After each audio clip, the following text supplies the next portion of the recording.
It says 5:04 above today's episode. How could you? I missed a week, that's how I could. God damn it, I didn't change the friggin'... Arrgh.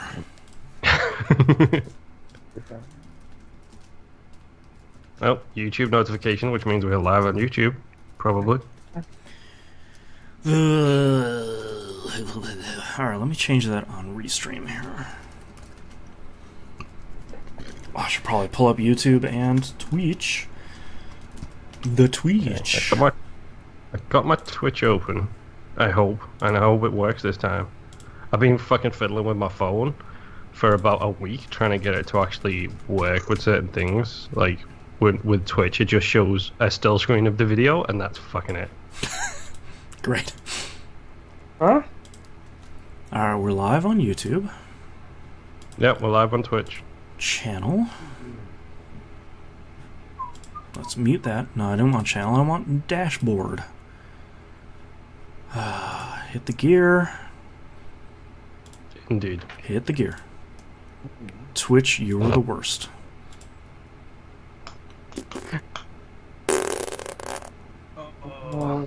Fair warning for anyone watching or listening to this. It's almost 100 degrees here, so I'm keeping my window open. Deal with it. The birds are going to be chirping. That's what birds do. Yep. I'll be chirping at you. Hey, girl. Hello. Hey, the meek. Oh, so I was Hello. looking to buy a Yeti cooler earlier today. What the fuck was that? It's like a really really tight ceiling cooler, so it keeps ice and everything like super cold for like a really long time. Sorry, I was actually talking about random audio buzz feedback I got in my headphones, but it's good to know because I actually didn't know. So for a random, or not a random, but for a regular size cooler, I want fucking $5. Whoa. I had no idea. And so I looked at the knockoff Thank you, version, Mick. which is the R-Tick cooler. Ha. That fucking thing, if you order it today, it might be here by August. Sure. What are you casting everyone individually? Like, it's a goddamn cooler. Your bespoke cooler. That's a little ridiculous. Only the finest artisan organic coolers. Free range. Your free range plastic. We don't have your homogenized rubber sealant. your cage-free plastic. Are the Only chickens the highest happy? quality grommets. Like, God. embossed with eco-friendly dyes. Like, Yeah. Oh, Hand-mashed bugs. oh, that stuff does my head in. with your intercooled hemp lining. Like, Oh, God. Why did you have to go to hemp, of all things? You have to go because to it's what hemp. hipsters are all into still, Yeah. right? Hemp Yeah, pretty much. makes me want to get a puka bee necklace to match my hair. Yeah. Although, I didn't realize this. My wife now wakes up at like 4:45 in the morning to keep her rhythm going for work. So every Saturday now, because we're downtown, she goes to the farmer's market. Holy crap, that place sounds amazing. I just don't want to have to go wake up at 4:45 to go to the farmer's market. Farmers markets are great. You know what drives me crazy about the farmer's market in town here? It's open at like Tuesday from 10 a.m. to 1 p.m. It's like, So when nobody can fucking go. why? How? Do you not want to sell stuff? Open on Saturday mornings. Farmers have lives too. Get back to the farm. It's a Tuesday. Yeah, that's the thing. It always cracks me up. Like the West Side Market has got like weird hours, even though now they're open on Sundays, Oh, really? which they never were. Weird. Yeah, Westside Market's great. I love that place. It's some good meats. And Yeah, that little dude in that little corner just cutting gyro meat the whole time. Just Yeah. Yeah. Jess Hey, said Dimebag. it's really cool, especially the fact that like she can get, because that's her rhythm now, because she gets up that early anyway. Like, she literally goes there and they've just finished setting up and nobody is there, so she's pretty much got the pick of everything that she wants there. Yeah. Not yet, Drew Morrow. It's on deck for this week. What? He has to. Some people sent some emails last week during E3. By the way, shout out to Ian who sent his thank you and congratulations to all of us on Friday or on Monday it was. He said thank you and congrats on getting the E3 episode done. Yes, sweet freedom. Yes. What do you mean? What was it hard? It's a lot of work. Yeah, there's a lot to watch in that. It's okay for you. You get to sit there and just watch the conferences. Other people have got families to spend time with. I was just thinking of me doing the editing. Man, that is some notes. fucking shade. Jesus. Oh yeah. Fuck you, dude. Really? I got shit to do. Oh yeah, to be honest, you probably work harder than any single person I've ever met in my life. Well, except at my lawn, apparently. Yeah, you lazy roustabout. Drew, if there is a Drew Maru, if there's a steelbook, Knobs will be getting it. That's guaranteed. It doesn't matter what it's in. Yeah, it's true. He will get it. Doesn't that matter what movie is in it? Going in the collection. I almost bought the blank or the empty steelbook for Tekken the other day. Yeah. Wait, there's an empty steelbook? Oh yeah. People didn't pick up their pre-orders. Like they just put them out on the shelf. They charged like $5 for them. Yeah, they do the same. To be honest, I'm really glad that we don't live in England because they do that every fucking year with FIFA. There's always a pre-order steelbook for FIFA, and the last thing Knobs needs is a bunch of FIFA steelbooks for games he doesn't own. No. See, I didn't buy. The only one of those is sitting empty right now, and that's Assassin's Creed 3. That I pre-ordered it and never picked it up. You know, that's okay. Yes. You dodged a bullet on that one. Oh, man. I feel like I'm missing something I've played. Yeah, I know. I missed one the last 2 weeks. I didn't talk about. I got a mystery game this week. Oh, is it finally getting revealed this week? I think I know what it is because I think I sent something to you in it via Facebook. No, that isn't the mystery game, by the way. Exciting! Now we have 2 games. You know, I do kind of love that Puzzle Quest game. It's pretty good. I don't want to spoil anything. I've been playing a lot of it, so I'm excited to talk about it. I've been playing a lot of it too. My version of that game is hot garbage because there is a very harsh rise from getting a bunch of people and to actually leveling them up is bullshit. Like, pay for bullshit. In which game? WWE Champions. Oh, I was just like, God, it's been fine in this game. Okay, gotcha. Yeah. Gotcha. My version of it is fucking horseshit. Pretty much stumbled onto a win card that I didn't have to pay for. Nice. It's stupid. Ah, damn, this is a good fucking song. Killing Strangers. Drew Maru, you don't technically have to play with us to be part of the community, by the way. Literally, I mean, I don't know if you're on Discord, but if you jump in there, there is constant chat between a bunch of people in there that literally we don't play anything anymore. I used to play with Maximus Prime all the time, still talk to him all the time on Discord. Shows up every once in a while. On the PS4, yeah, but he doesn't have an Xbox One anymore. Oh, so that's where he went. Yes, that's where he went. On the Discord server, the Monday Night Game Night traitor. Channel is pretty active for people that are just... It's grown out of just Monday night, and it's moved into, hey, we picked up this game, who wants to play on, like, Thursday night? So yeah, if you're not on Discord, Drew Maru, I'd say jump in there. It's on the right-hand side of the page. Yes. Along with all the links. That's right. All the links you need. This is the left, not the right. But I don't know if I'm flipped. It's the right for me. Yes, I did it correctly. I've never used Discord. It's stupid. Ask how do I use it and how does it work? It's basically a chat server for TVGP. Go to tvgp.tv and click on the Discord link on the right-hand side. It's a purple icon with a controller in the middle. It will take you through signing in and downloading and the whole thing. It's free.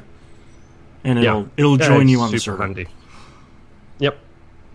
And then you can arrange play dates, you know, get involved in the conversations about the collector's editions that are coming out. Yeah. Wish people happy birthday and hate them for showing their pictures of them with Seamus, even though I hate Seamus. Yeah, that guy. That was directed at, I think it was T-Bomb, who works in radio. Oh, yeah. Gets to meet all the celebs. No big deal. Celebrity life. What celebs? Join Discord and find out, Knobs. He posted a bunch of pictures of him with... I don't even remember who he was posing with. Is Dr. Dre It was Ice Cube or Ice T. It was one of the Ice Ices. Cube, yeah. It was one of the Ices? The family of Ices? Yes. If only we were live already, I'd have a show title written down already. God. But yeah, it was like one of them. It was Steve-O and Seamus from WWE. Ice-T begat Ice Cube. Come on, is that really a celebrity? Not to you, but to millions of beer drinking, country music listening Americans. I went to middle school with The Miz. Who cares? The Miz. Yep. Yes, he did. I forgot about The Miz. But he's awesome. My favorite real-world cast member. No, that's his music. His music starts with, "I'm awesome." He's no CM Punk, I'll tell you what.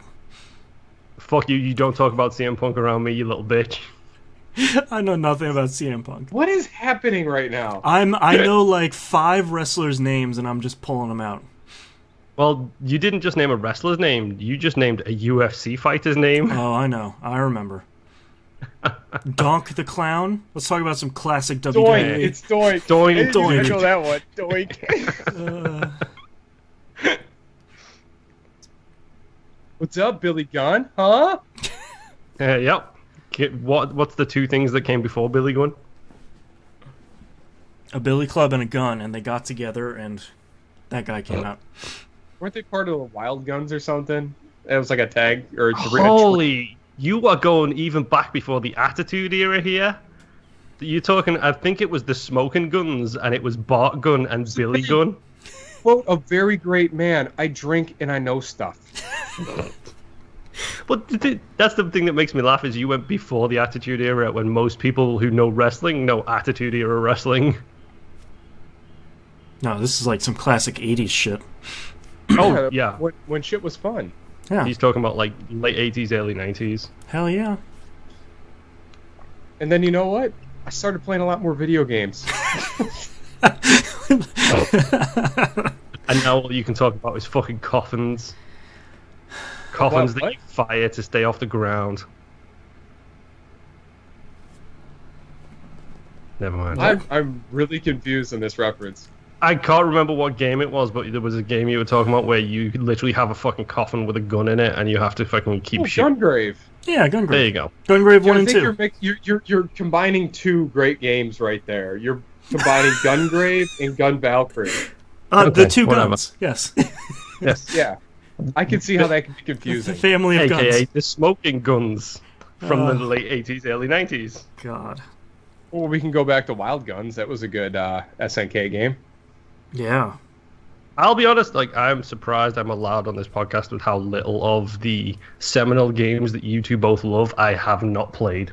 Symphony of the Night being top of that fucking list. Well, they're all getting re-released, so any day now, Symphony of the Night will come into PS4 and Xbox One. Yeah, we should throw Symphony on the Game Club list. Oh, we should. Can we do an inline substitute? Because I'd rather play that. What? Substitute? I'm kidding. Oh. An inline substitute. Now, let's see. What is the Game Club game? I forgot to write it down. Oxenfree. Oxenfree. That's it. Castlevania SOTN. Boop. I wish the whatchamacallit, 'cause I'd really love to play through Well, fuck. As soon as I get an Xbox One X, I'll be able to play Curse of Darkness again. There you go. You will. I am fucking stoked, man. Neek, I think I will write it down. I'm pretty sure it's probably already on my wife's list because my wife has a habit of waiting until games are like less than $1 and then buying them for the easy achievements. I have 5 on my console waiting to get started that will take about an hour to complete. Jeez. It's Ben Hare all over again. Yeah. Oh, the hell is that one thing? Oh, okay. So I sent you the pictures of that thing, right? Like, how crazy is that? That Darby processor? Oh yeah. Yeah, you randomly like. I was getting my daughter to sleep, and I get this picture, and I was like, "What is he?" Oh, there's another one. Thing looks incredible. Cannot think of a better visual than Ray Liotta's face. Yeah. There's no more contrast than that. The face. dark side of the moon, as you put it to us. No, I think I said Ray Liotta's shitty face, but No, you said it on. I think it was Monday Night Game Night. Sorry, Mr. Liotta. It was Dark Side of the Moon. I love him. I think he's a great actor. Yeah. The best performance I think he's ever had was in Revolver. Yep. Fucking awesome. I would agree with that. Oh, It's a Sam Gold I found myself tied to. Mr. Black Magic. We watched the Lego Batman movie yesterday. Oh yeah, how'd you like That it? movie is fucking good. I really liked the Lego movie. I know a lot of people don't. So I was excited to see Lego Batman, and I thought it was really good. Yeah, A lot of people Lego don't movie. Like, what movie were you talking about? The Lego movie. People didn't like that? No, yeah, it like, got a lot of. my wife didn't like it. I liked it. It made me really sad.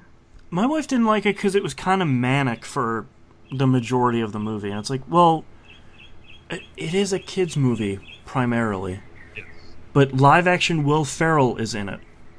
So Yes. Come on. Which is not a thing I knew going into that movie. And I was like, hey, there's live action. No, neither did I. It's Will Ferrell. Oh, Will Ferrell's been voicing this guy the whole... Okay. All right. Putting it together. The Craggle. Yeah. Got it. Mr. Business. Yeah. Yes. I do, like, Lego Movie is right up there with, like, all my all-time favorite movies just because it is so good. Yeah. And I think Lego Batman is way better than people have been saying it is. And... You were right, Nobs. I think it was you who was talking about the cast of that movie. It was like, Michael Cera as Robin is a fantastic call. Yep, it's right on point. He does so good. And we didn't realize it, but Kimmy Schmidt is Phyllis. Oh, really? The block with the Phantom Zone, that's Kimmy Schmidt. I was wondering who that was. Phyllis is great. I can't remember the name. Oaten Hallfield or whatever it is, the comedy... guitar playing duet of ladies. I can't remember what the name is. My wife would kill me. Oh yeah. They are in it as well. It's ridiculous. Got everybody. Including John Raffiot's sister. What? Yeah. What? I got hit by Alexis. Right, so I have this random video playing off to the side, and did you know the video for Limp Bizkit Rollin' opens up with Steven Dorff and Ben Stiller throwing Fred Durst some keys. Yeah. What? I didn't know that. Jesus. Yeah, I was a child in the 90s, dude. I'm fully aware of most Limp Bizkit stuff. I don't know if I could have described the opening of that video if you had not. Like, if you had asked me, like, hey, what happens in the Rollin' video, I'd be like, they're on top of a building at some point, probably. It was the 90s. The Twin Towers, actually. Not one, but 2 buildings. No, I swear to God. And I didn't remember until just happened. Oh, man. Ah, Limp Bizkit. Keep bowling.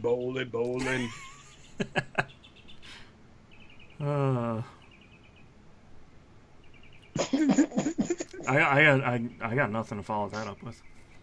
Oh my God. What is happening? We're losing our minds. Also, Batman's password in that movie is really great. It's Iron Man sucks. Yes. Ah, that movie's good. Or the Fortress of Solitude party where he just rolls in. Hey, guy. Yeah. I love that moment. Like, as soon as I saw the flashing lights behind the door being partially open, I said to Jess, I was like, he's going to be having, like, a Justice League party without Batman here. Yeah. And it's so funny. God damn, like, this movie hit home, I mean, so many different fucking levels. Mm-hmm. Like, I don't know how many times we went over and was like, oh, you guys having a party? All right. I'm going to go. I've got to make an excuse to get out of here.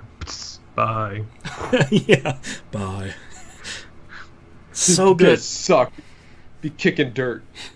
His voice for Batman is so good. Yeah. That was good. Oh, what else? Fuck it. I downloaded a whole bunch of stuff. Oh, what was the other one? We'll get started here after we're done with this. What'd you say? We'll get started after we're done talking about movies. Oh. Yeah, so I downloaded, or I put up on the queue, right, like on Voodoo, what was weird ones I picked up. Revolver, Rock and Roller. I think I downloaded Tron because I didn't have that digitally. Yeah, you did. Correction, Tron Legacy, not the old one. Not the best one. How the fuck did people not like that movie? I genuinely don't. My wife and I watch that all the time. I think that movie's great. Yeah. It could. Not only is it like the best amniotic or ambient. What's the word I'm looking for? It has the right ambiance. The ambient score in the whole movie is phenomenal. Yeah, that was what pissed me off when it came out, because everyone's like, "Ooh, Daft Punk's gonna do the soundtrack." It's like, great, and then they make a soundtrack, and everyone's like, "Well, that's not Daft Punk songs." It's like, no, Daft Punk wrote a movie soundtrack. You don't understand how this works. Yeah. And how that thing didn't win a Grammy is incredible. It's so good. And the remix album of that is really good, too. Yeah, I got the original version, and I didn't like the original version that much, but the remix version was fucking incredible. Yeah. That movie's great. Man. Could use like 10 minutes being chopped off of it, but I feel that way about most movies. Where do you think that could have lost 10 minutes? That's sort of the problem, where it's like, do you cut off CG what's-his-butt walking through adult what's-his-butt's apartment? That's like 5 minutes right there, but that's interesting, important stuff, so it's like, I don't know. Yeah. It's out there is our destiny. Our Independence Day. Wait, that's the same movie, right? Flynn, where are you now? I love that movie. God. That movie's really good. We watch that all the time. I don't understand. He took the system to its maximum potential. He hums it up like crazy. I don't understand how people hate that movie. I still love the original. Like, a lot of people don't like how the original is aged, and it has aged, but I still love the original. Yeah. It's interesting. I wish they'd have had a better emphasis on the water in this version as they did in the original Tron. Right. Yes. Like the little power pools where it's like, Yeah. Get Kai's power tools out and make some water pools. That's right. Be a master builder. Yep. Hey, Knobs, Dimebag in the chat with a great question for you. How many staff at Best Buy know who you are? It depends. Like, it comes in streaks. There's probably 2 or 3 there that recognize me. Only one of them runs away. We don't have enough steelbooks. No.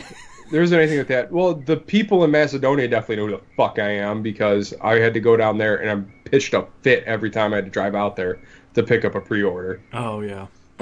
Because I can't ship it to Strongsville. Like, they saw me coming in and they're like, oh.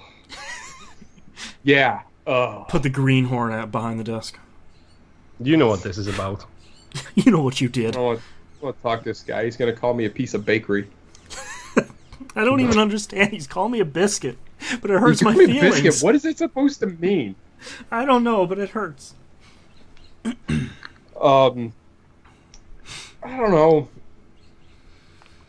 But no, I am pretty pumped to see Baby Driver, though. I think that's going to be good. Yeah. I'm way too excited to see Spider-Man at this point. Yeah, man, it looks good. I don't even know what Baby Driver is. Spider-Man's got all of my attention right now. Baby Driver's Edgar Wright's new movie. Yep. Oh, no. Like, that's all you need to know. Yep. Yeah. All you need to know. And it has, that's literally all I need. Every actor in it. You know what? Here's the funny thing. So, like, there's an actor I hated for so long because he played like one of those great characters that you just cannot separate it from the role. And Jamie Foxx from Steamin' Willie Beeman from fucking Any Given Sunday was just the worst. Yes. And I refuse, like, for years, I refused to watch anything with him. Like, it took me probably 6 years to finally watch Collateral. And I'm like, all right, Collateral's pretty good. Yeah, I love And then the role that redeemed himself for me was as he's playing the hitman in the Horrible Boss movie. Oh, really? I didn't know he was in that. Damn, is he funny? Man. I think I've got one of those, and it's the guy who played Mr. Fantastic in the new Fantastic Four movie. I hate that dude too. Yeah, because he's in a movie called, I think it's called The Beautiful Now, and he plays like a 16-year-old alcoholic who literally makes the worst decisions ever. He gets his girlfriend ran over. He ruins her life, basically. Jesus. And literally, I watched this movie, and it's like, I'm never watching anything with that guy in it ever again.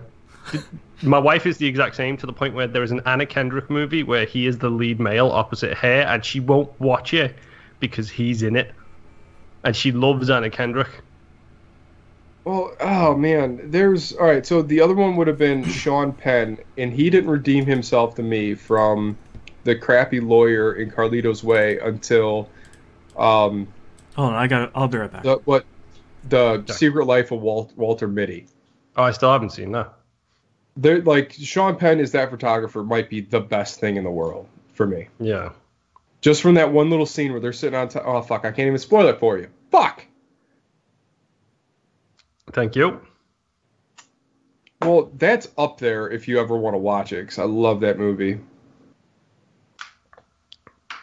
Yeah, I'm assuming it's in the library. We'll get to it at some point, kind of thing. It is in the library. Oh, yeah, what else have you watched out of my catalog? Well, we watched John Wick the other week, last week, I think it was. Which one? The first one? The first one, yeah. First time I've ever seen it. That is such a good movie. Great. Like, it's unbelievable that Reeves, after all of the years he's been around, has found the perfect role for him. Yep. Although I think my favorite role in it is John Leguizamo. Because he's just like mechanic. Yeah. Where did you get that car? Oh, I stole it from some dude. Killed his fucking dog too. You're gonna hear from my father, and then the fucking Russian mob boss calls him. And he's just like, oh yeah, he stole John Wick's car and killed his dog, and then he just hangs up. Well, no, the best thing with the John Wick and like the big Russian boss guy, he's like, it's not what you did, it's who you did it to. Yeah. And like the opening for John Wick 2. The opening to John Wick 2. I caught that before it's put down too, by the way. Is the guys kind of recapping the movie in the first like action sequence, and it's the I'll cut off your Johnson Lebowski dude. I can't remember his name. He's like the stereotypical Russian. You ignore them. He played Lucifer in Constantine.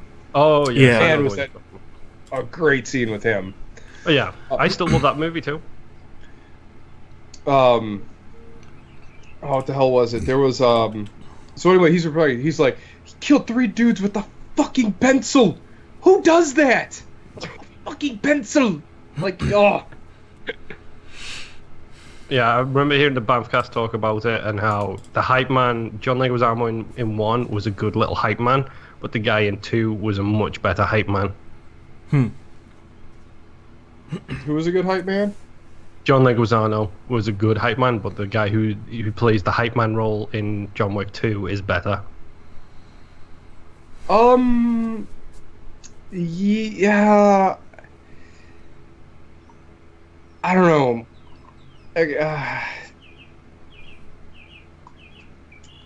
I have some small issues with John Wick 2, but not nothing glaring. I would say it's equal, just not as fresh as John Wick was. I didn't see John Wick like at all. Like Like I was like, oh, it's a new Keanu Reeves movie. It looked pretty stylish, and in the theater, I was like, fuck yes. I didn't feel that way when I saw John. Like, it's not like when I saw The Raid, and I was like, wow, that's awesome. But when I saw The Raid 2, I was literally ready to fight somebody. Like, fight everything. Like, man, I just wanted to shadow box a fucking wall. Or like when I watched Creed, like I literally started doing push-ups. Like at some point in that movie, I just hopped out of floor, just like, yes, yeah, let's do it. Fun the warrior. Fun fact: the start of Creed actually takes place in Liverpool, England. No. Creed's a good movie, man. Actually, Rocky V's even a good movie. Or not Rocky 5. It'd be Balboa. It'd be Rocky 6. I haven't seen Balboa or Creed. Actually, Rocky 5 was way more entertaining than I remembered it being, because I just watched it recently. I was like, oh yeah, this dude. Okay. Oh, right, I'm sitting there watching it, I'm like, all right. Okay, this is kind of fun. My ring's outside. And the dude's like, you don't get a street fight with him, he's a brawler. Touch me and I'll sue. Oh, God. Kill me. The fucking great lines in that movie. Anyway. Yeah, you guys ready to kick this thing off? Yep. I love Rocky. Oh, that reminds me, I gotta watch Over the Top now. I love Over the Top. You ever seen Over the Top? Yeah, but not for a long time. I don't believe you've seen that movie. No, I saw it when I was a kid because my dad liked it. What's it about? Sylvester Stallone is a truck driver who's trying to basically build a relationship with his estranged son after his mother dies, and he takes place in arm wrestling competitions to try and get enough money, I believe, to basically keep his son by the end of it. That's just real steel. Yeah, the over-the-top move is when he does the flex with the fingers and then literally goes over the top. Hence the name Over the Top. It's you gotta get up in it. You gotta turn the hat around. You go over the top. Oh God. We've lost Boston already. What am I doing with my life? Having fun. The rest of the show now, by the way. It's true. That happened. Yeah. All right, you guys ready? No. Okay. You want your $20? Here's your $20. Isn't it such a great feeling to pull a bill out of your wallet and just be that little like and just snap it out? Yeah. Love it. Just flum through it. Boom. I got you. Just the little. Throw it at his feet. Pick it up.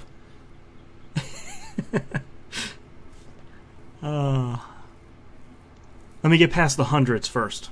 Yeah. Oh, hit the 50s. Sorry about that. Oh, I'm sorry. It's going to be a second. I'm just so rich. There's the small bills. I hide them in the middle. A lot of people buying cars nowadays. I'll be with you in a minute. Oh. Yeah.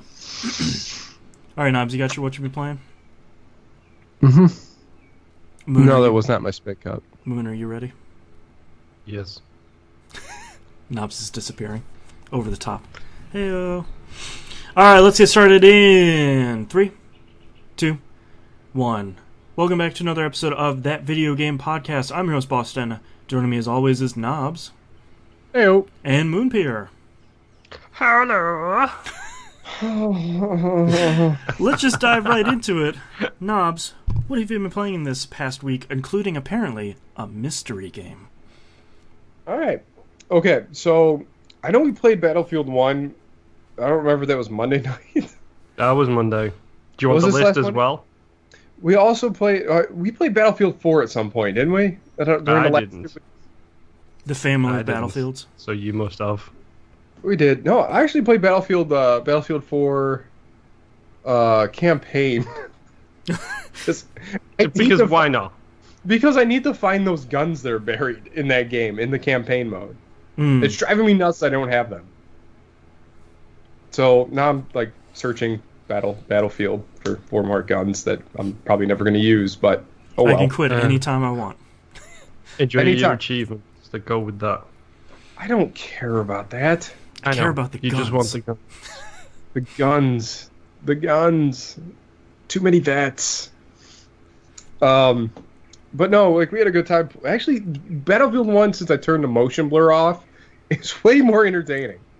My only problem with that game is I haven't found the weapon yet to make me feel powerful in that game. Right. Like, everything just seemed to get killed a lot easier than I'm killing things, which just seems to be the norm for Battlefield until you find the gun that make you the most effective as you can be. Right. I mean, you're just looking for your DMR. Exactly. I'm looking for the DMR moment where that's like, oh, all right. Oh. I haven't had that moment with Battlefield 1 yet. Even though I do really love blowing up stuff, like just vehicles and things. Yeah. It's like, much more difficult in 1, though. I've found, like, I think it's something we've been saying since day 1 of playing it. It takes a little bit more to take down, like, the tanks. Yeah, there doesn't seem anything that has enough, like, stopping power to really make yourself feel like you're a threat against a tank. Like, there's no RPG-7. Yeah. Well, there's no M2 mines to throw on the tank and blow up the M2 mines. Yeah. Like, that's my favorite thing to do, is hustle up around a tank. Doop, doop. I do think, I don't know if it was part of a DLC or something, but now the engineer class, the anti-vehicle one, does actually have a limpet charge, which is a magnetic bomb on it. Ooh. Oh, fun. Yes. That sounds awesome. So save your 200 Warbucks for that. I will, because I just bought a rifle and I hate it. I do. I really dislike the weapons in that game. Yeah. I did have that one amazing shot when we were all in the train together, where I hit a plane with one of the cannon shots. Everyone was like, "Whoa, man!" I was like, "Yeah," and I'm like, I'm literally like, I had to put myself on mute because I was so excited. I'll never do that again. As much as I hate to say it, it was one of those moments that would be, if Nobs had a face cam and he was streaming it, he would have been chosen for the E3 press conference for EA. The sizzle reel. Oh, that was incredible. I was probably total VR face. I was like, oh man, this is amazing. But yeah, man, we had a good time that night. That was one of the only times I think all of us ended up in the same vehicle at the same time too. It's like Borderlands. Yes. And my biggest pet peeve with Battlefield 1 is there's no helicopters. Like, when we played Battlefield 4, Ian was kind of blown away that I was actually good in a helicopter.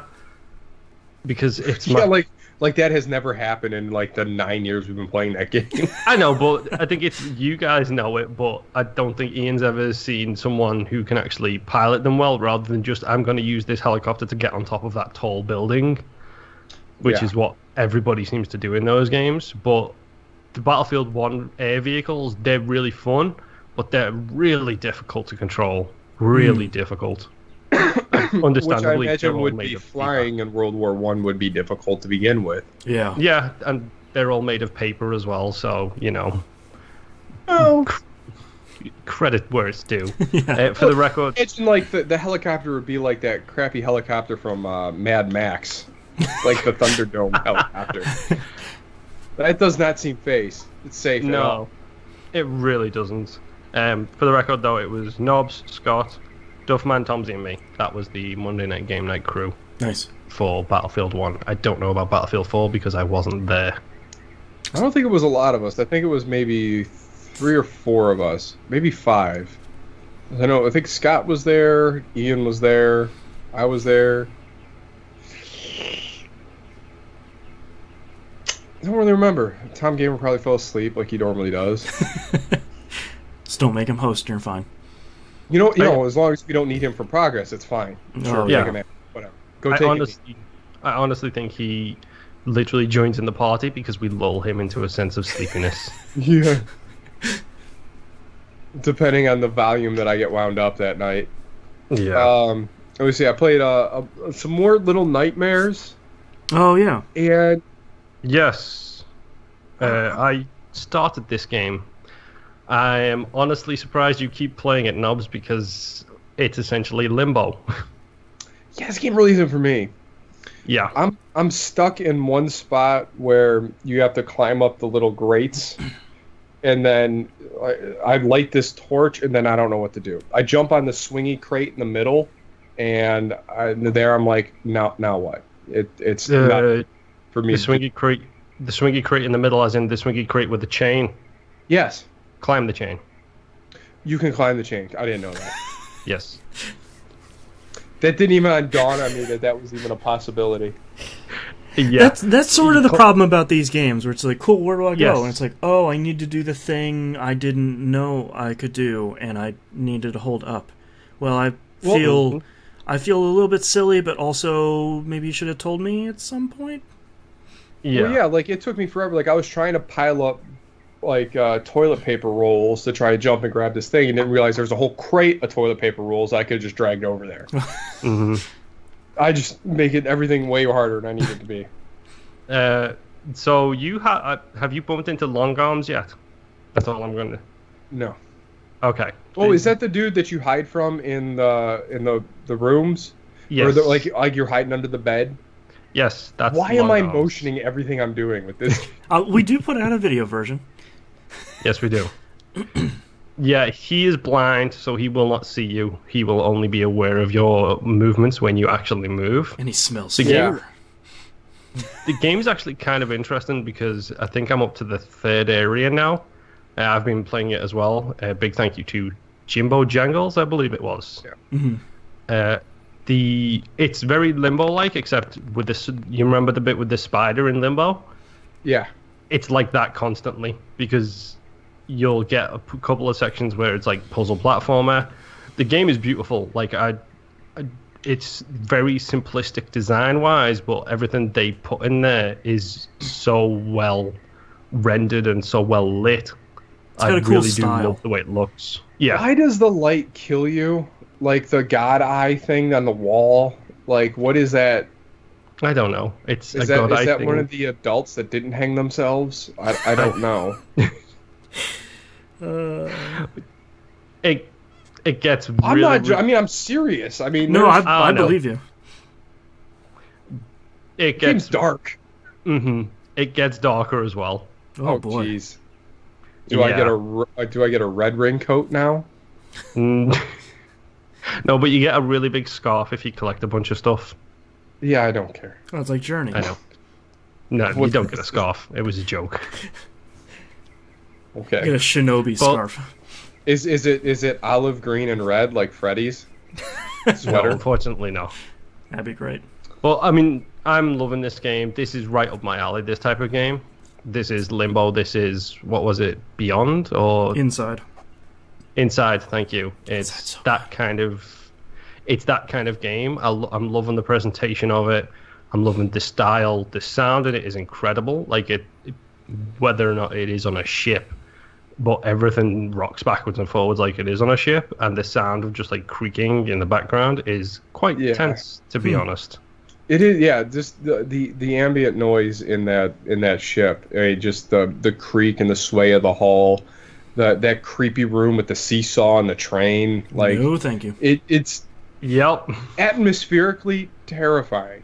Yeah. Like, literally, he's talking about a room when you go in, all you hear is... Yeah. It's like the daycare in Dead Space, where like I know something terrible is gonna happen here. I'm done. Yeah. Oh God, no. Oh no. Oh no. That baby's walking upside. No. Oh God, no, it's terrible. No. Oh, and it explodes. Why not? Oh. Yeah. Well, no, I mean, I'm loving it. This is right up my alley. While I was playing it, I couldn't help but think, this is probably not a Nobs game. It would be interesting to see how far he makes it. But yes, Nobs, climb the chain. That's your next step. Okay. Well, I might make it a little further now. Okay. One more room. I was about to side until the next roadblock. Yeah. Yes. I've been playing an absolute ton of Marvel's Puzzle Quest. Yeah, me too. And I'm playing so much. I of had this. forgotten how much I enjoy a match 3 game. That's when I downloaded this. I'm like, you know what? I played it a couple of years ago, and it was fine. There wasn't a lot of content back then, and I was like, I really want to play a match 3, and I really love match 3 games.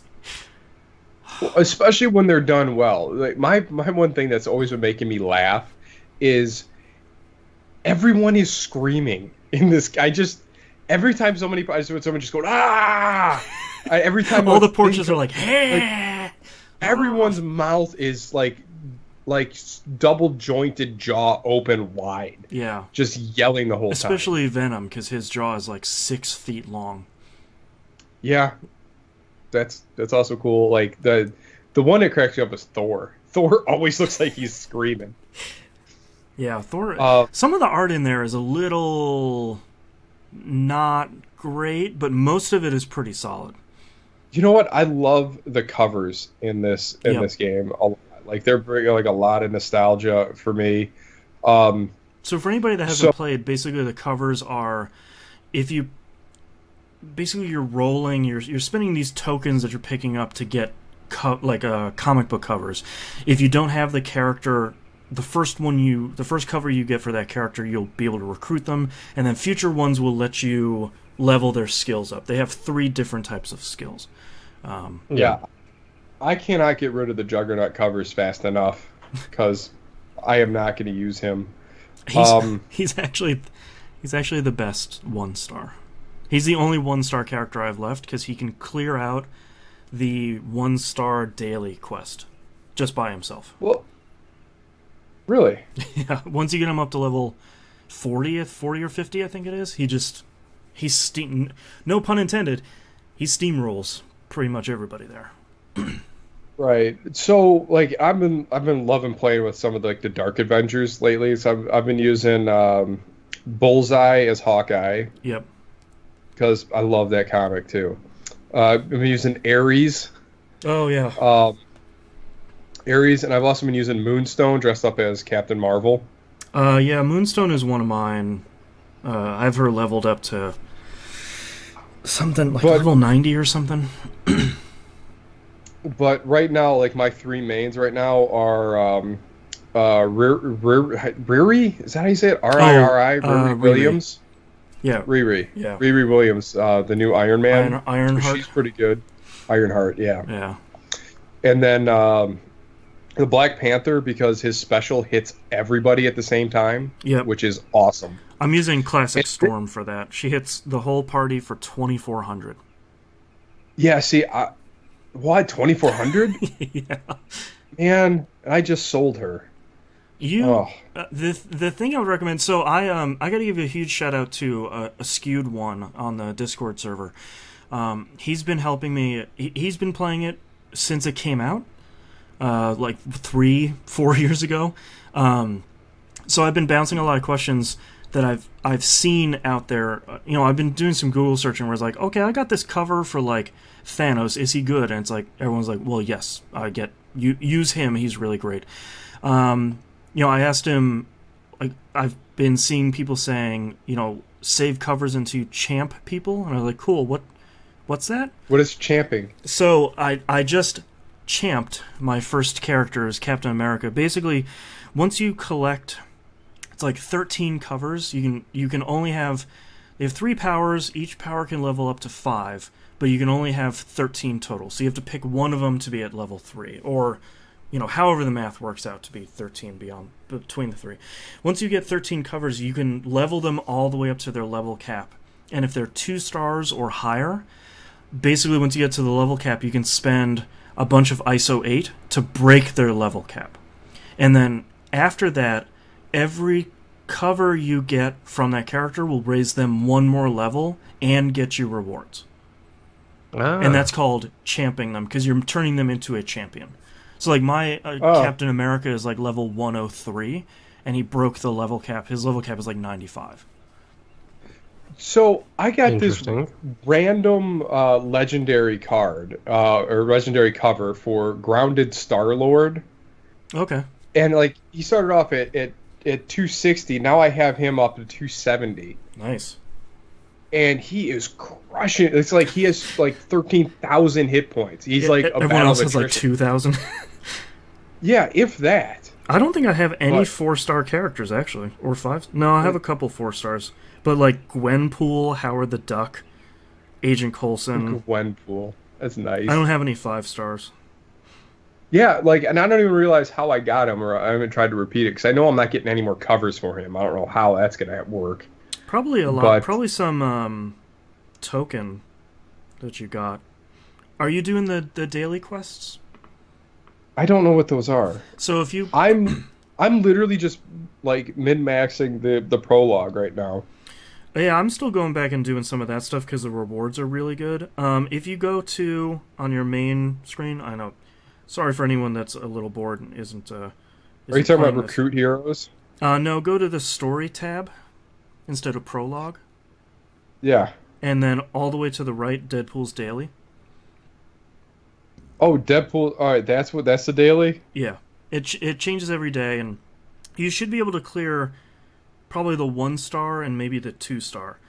But as you start getting more characters, those will give you recruit tokens every day. So, is that a whale with Deadpool's mask on it? Yeah, it's Deadpool. You can probably get through some of the story events too, like the hunt is going on right now. And a lot of times, what I like about the story events is they last for maybe 3 or 4 days, and a lot of times it will place you in a difficulty that's appropriate for your deck, but it'll also give you characters. It'll, like the last one was Doctor Strange focused. Half the time you had a level 140 Doctor Strange rock around with you. So it's like, okay, I'm gonna blow through this entire content and just get a bunch of recruit tokens and covers and ISO 8. It's very generous to help you start building up your deck. Well, because like I'm not really like I think I'm sitting on like maybe 50,000 ISO. Mm-hmm. I don't even know what to spend them on. Leveling up your characters as you get every time you get a new cover for a character, you can level them up a couple more levels. Yeah, see, I'm not really doing that at all. Like because I haven't upgraded Panther. He's been at level 40 the whole time. Riri started at level 70, so she's gold. Yeah. And then I got level 40 Doctor Strange that I haven't even recruited yet because I don't know who I want to like just annex. Yeah. Like I got rid of Spider-Man because I just don't need Spider-Man. Yeah. Like, I keep Black Widow around. If I'm having trouble, I'll pull her in the group so she can stun them for 3 or 4 turns. Yeah. Yeah, if you click on the train button on the bottom, that'll show you the characters that need to get leveled up. So you're saying I probably should have read the tutorial? The tutorial's not great. That's one thing I think they should have explained more, like champing characters, putting your hearts on characters, training them. Because training, not only do they get more health, but they do more damage. And they never really explained that. Yeah, I mean, they do more damage depending on whatever the color tiles you're matching them on. Because I know with Star-Lord, if I'm matching yellow or green tiles, he's doing like 5 times damage. Yep. Yeah, they have his little icons on the ones that do his damage. Which is also something that's really, really clever, because that was something that could have just been a different shape, and you had to pay attention to the shape of the icon. Yeah. Or the shape of the jewels that you were maxing. But I'm really liking it. Like, so I'll play for a couple hours, or not even a couple hours, until everyone has about an hour's worth of recharge rate. Yep. And then I'll set it down. Yeah. And then pick it up later in the night.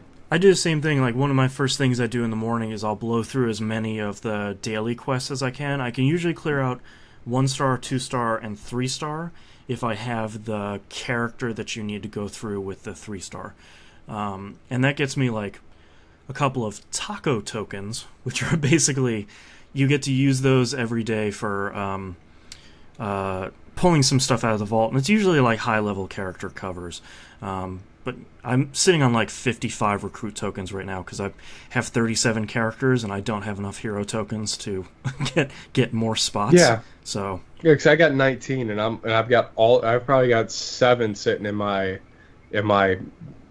13-day bubble window or whatever it is. Yeah, your Q or whatever it's called. Yeah. Yeah. So I don't know. I really recommend Marvel Puzzle Quest. I bounced off it pretty hard originally, but I think me too. The amount of content they have for PvE, nevertheless the PvP content, which I dabble in a little bit, is really crazy. And there's always an event going. Basically, about every 5 days, there's a brand new multi-stage event that's just dumping ISO 8 and recruit tokens and covers and hero points and all this stuff that you need. It's just handing it out to you at this point. I may have to quit my current Match 3 game and switch over to this one, because I'm incredibly frustrated at mine right now. So, yeah, this one seems fair. Yeah, and it does the right fan service for me, is seeing all these old, like a lot of the old covers. I'm like, oh man, that's really cool. I'm really surprised that's in it. That's awesome. Yeah, it's like the iconic covers, like the two storms that are in the game. It's like the famous comic cover from the 90s for Classic 1, and then the updated version for Modern Storm. It's like, all right, that one where she's looking up into the rain. Yeah, it's like cover. that's the Storm cover. That's cool seeing that. All right. Yeah, it is. All right. So now, mystery game. Mystery game. The last game I played, I started playing Nioh. Oh wow. Oh, you played Nioh? Okay. And this game is really good. This is Team Ninja, right? I think so, yeah. Yeah, I think it is. I just want to know how you can sound so disappointed while saying something is good. No, it's that exacerbated, like, I didn't want it to be this good, because now I'm playing it so much. Yeah, it is Team Ninja. Yeah, and that's where... that's why I love this game so much. Now it makes sense. Yeah. All right. So, man, I really wish that game would teach you how to parry, which I still haven't figured out yet. I'm sure once that happens, I'm going to have a lot more fun with this game. But, so, and I think this is like a thing why, like, what the reason. Oh, all right. So I'm going to go a little tangent here. This game is exactly what gaming always was until autosave happened. Okay. Because every time you die, everything's back in the world. It's probably the same for Dark Souls and Demon Souls. It is, yeah. So every time you die, like, you don't, like, that progress isn't maintained. So it reminds me a lot of playing like old school games. When you die, you go back to the beginning of the level and you got all the stuff right in front of you again. It's like, you need to get through this. Like, you got to figure it out. Well, yeah, and so I got, like, in the first get, you're locked up in this dungeon and you're fighting your way out of the London Tower, or the Bloody Tower, or whatever you want to call it. And, like, I'm dying, like, constantly, and I'm not really being mad about it because I don't know what's going on. Like, so, and I thought if I got all the gear for the guards, I'd just be able to stroll around. Right. Like, no one's like, nothing to see here. Don't mind my big white ponytail. Bob, what's going on? Through. You know, just how's the kids? Nothing to see. See you later. Hey, that's a shiny sword. Oh, nice. Keeping that thing clean. All right. Oh, look at you in a giant suit of armor. Oh, is that an axe? Neat. Nice. Like, it's. And so as soon as I got all my Tower of London gear on, I'm like, awesome. I go running out, and the dude's like, what? Sink, kill, like, one-shots me. I'm like, son of a... This is not Hitman, unfortunately.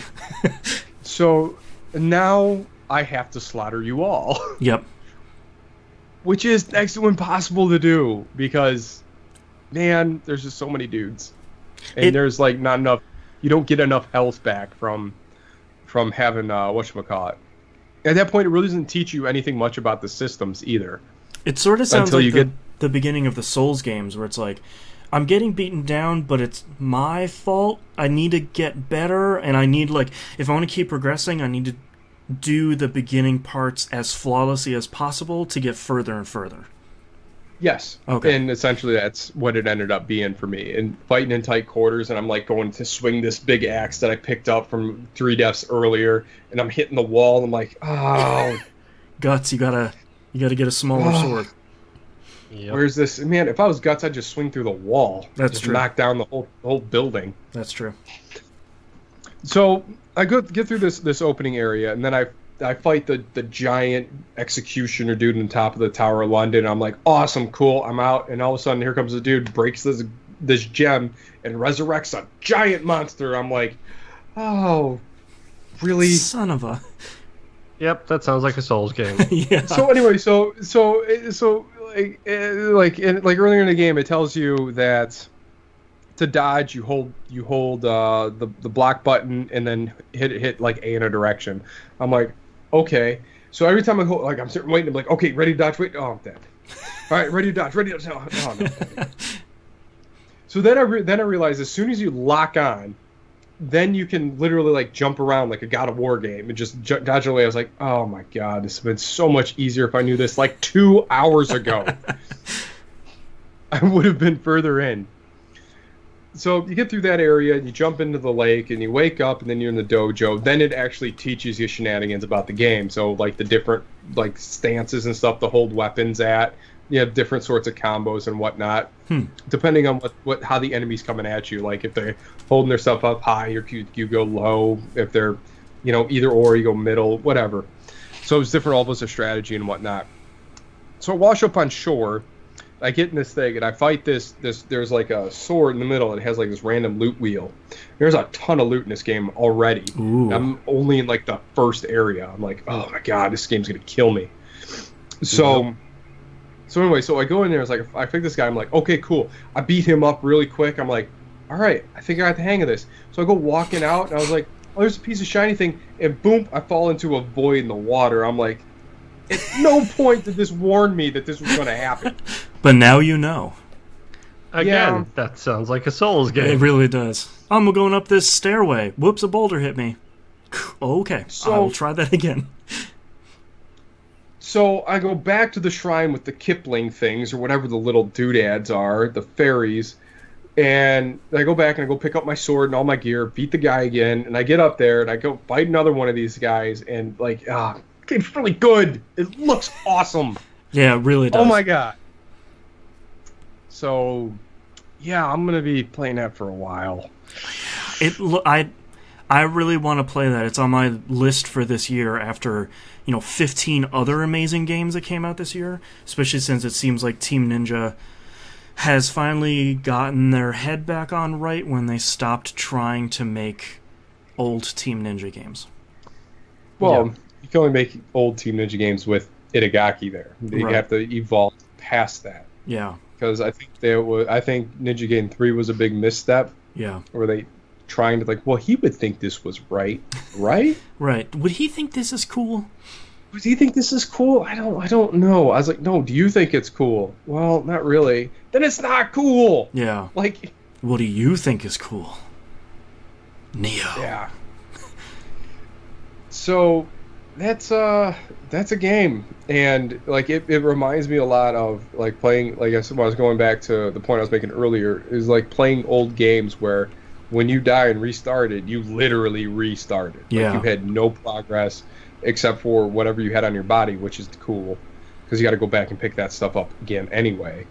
But there isn't like that part isn't really that damning, but having the amount of enemies back in front of you, and you're like, okay, then you're thinking it's I guess it was kind of like a roguelike where you go and get as far as you can, go back and do it better. Go a little further, then do it better. Yeah, it's exactly like the Souls games, and I think you're now understanding why so many people love the Souls games, because it's like, okay, I got through these 3 enemies that stopped me last time.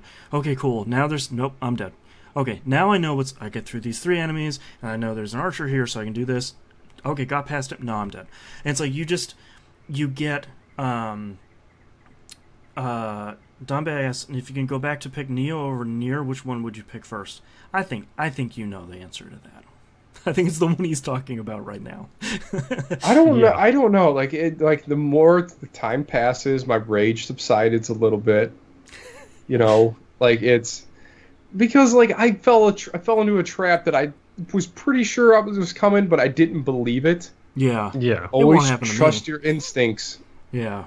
because it's never happening again. Yeah, I'm glad I'm glad you're getting that Souls experience. Because I think there's something so cool about playing a game like that where it's pushing you to get better and better, and it will not.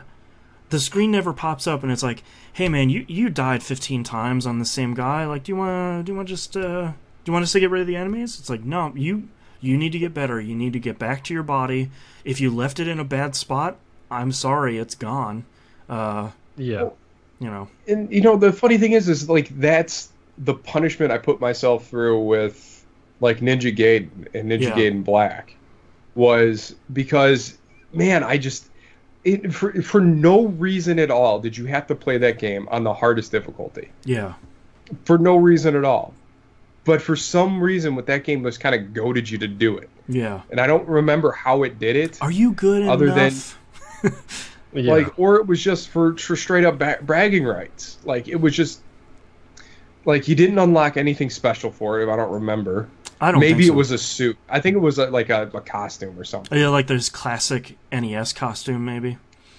I think it was it was for the lightsaber. I think that's why I put myself. Well, it was also like that game clicked with us in a serious way, and I think it was very much like, okay, I'm done with normal. That wasn't so bad. Let's try the next one, and it smacked you back down. It's like, you need to get better now. Like, the tactics you were using will not work anymore because we know you're going to do that, and we're going to take advantage of it. So you get better, and you get better, and you finish that, and you're like, that wasn't so... Let's try the next one. And it's this natural progression where it's like, I got pretty good... Nope, smackdown. Okay. Now I got to get better. But, I mean, and that was the thing with playing, like, a good game that always kept you there. Like, you weren't satisfied with just beating it. Like, you wanted to conquer it.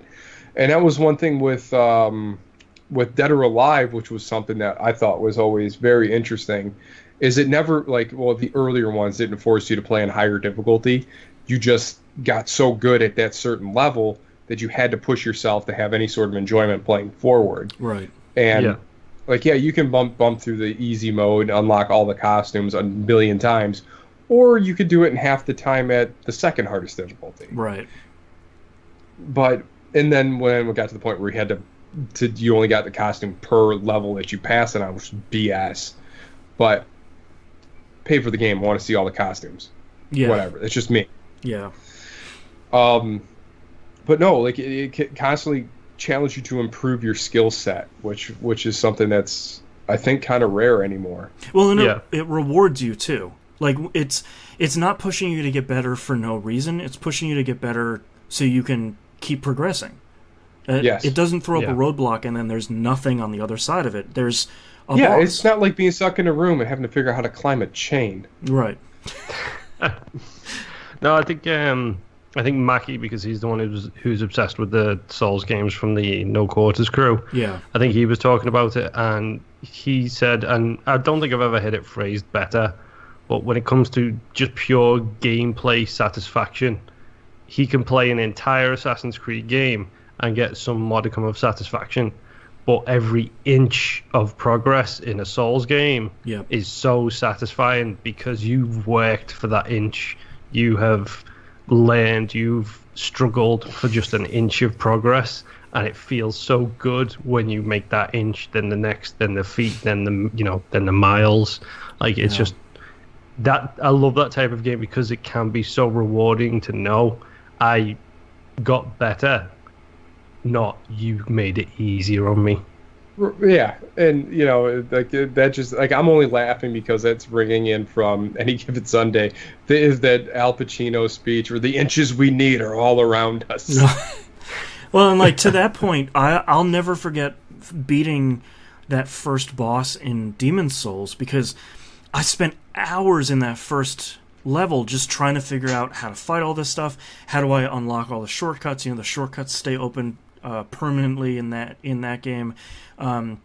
So by the time I got to the boss, I was a good handful of hours in and I beat it, and it's like, God, most of the time by this point I'm finishing a game and I just finished the first boss and it feels incredible. This is amazing. Oh yeah. Yeah, I mean, you feel like a bona fide badass. And it's just pure gameplay. And I like games like that every once in a while where it's like, Is there much of a story in this? I couldn't tell you at this point. Okay, so it's primarily just. From what I understand, is there's this magic kind of philosopher's stone stuff that these people are exploiting for evil machinations or whatever. The bad guys are using magic. Okay. Yeah, the sorcerer's stone. Dark magic. Oh, here we go. But yeah, though it's really good, and I like that satisfaction. Like I still remember, like one of those. Like there's always these great moments you remember from gaming is the first time you drop that first Titan in. Oh my god, I can't remember the name of the game. Colossus. There you go, the Colossus. When you drop your first Colossi. Yeah. And you're like, wow, that was totally worth all the time it took me to climb this big son of a bee. Yeah. Like, yeah, that was awesome. Wait, where's the next one? Like, okay. Then we go try and figure out this giant world puzzle monster. And it's been a while since I played a game that has that level of, you know what? Suck it up, dude. You got to get a little bit better. You got to plan. You just can't go in there and just bull your way through it. Well, and also, it's... I like every once in a while just playing a game, sort of like Hyper Light Drifter that we played recently, where it's just the gameplay. There's a little bit of story here and there, but like they made a game that's primarily focused on the gameplay. And as much as I love video game stories, oftentimes you want to play, sometimes you want to play a game like that where it's just you need to get better to see the next cool thing that you need to get better to beat.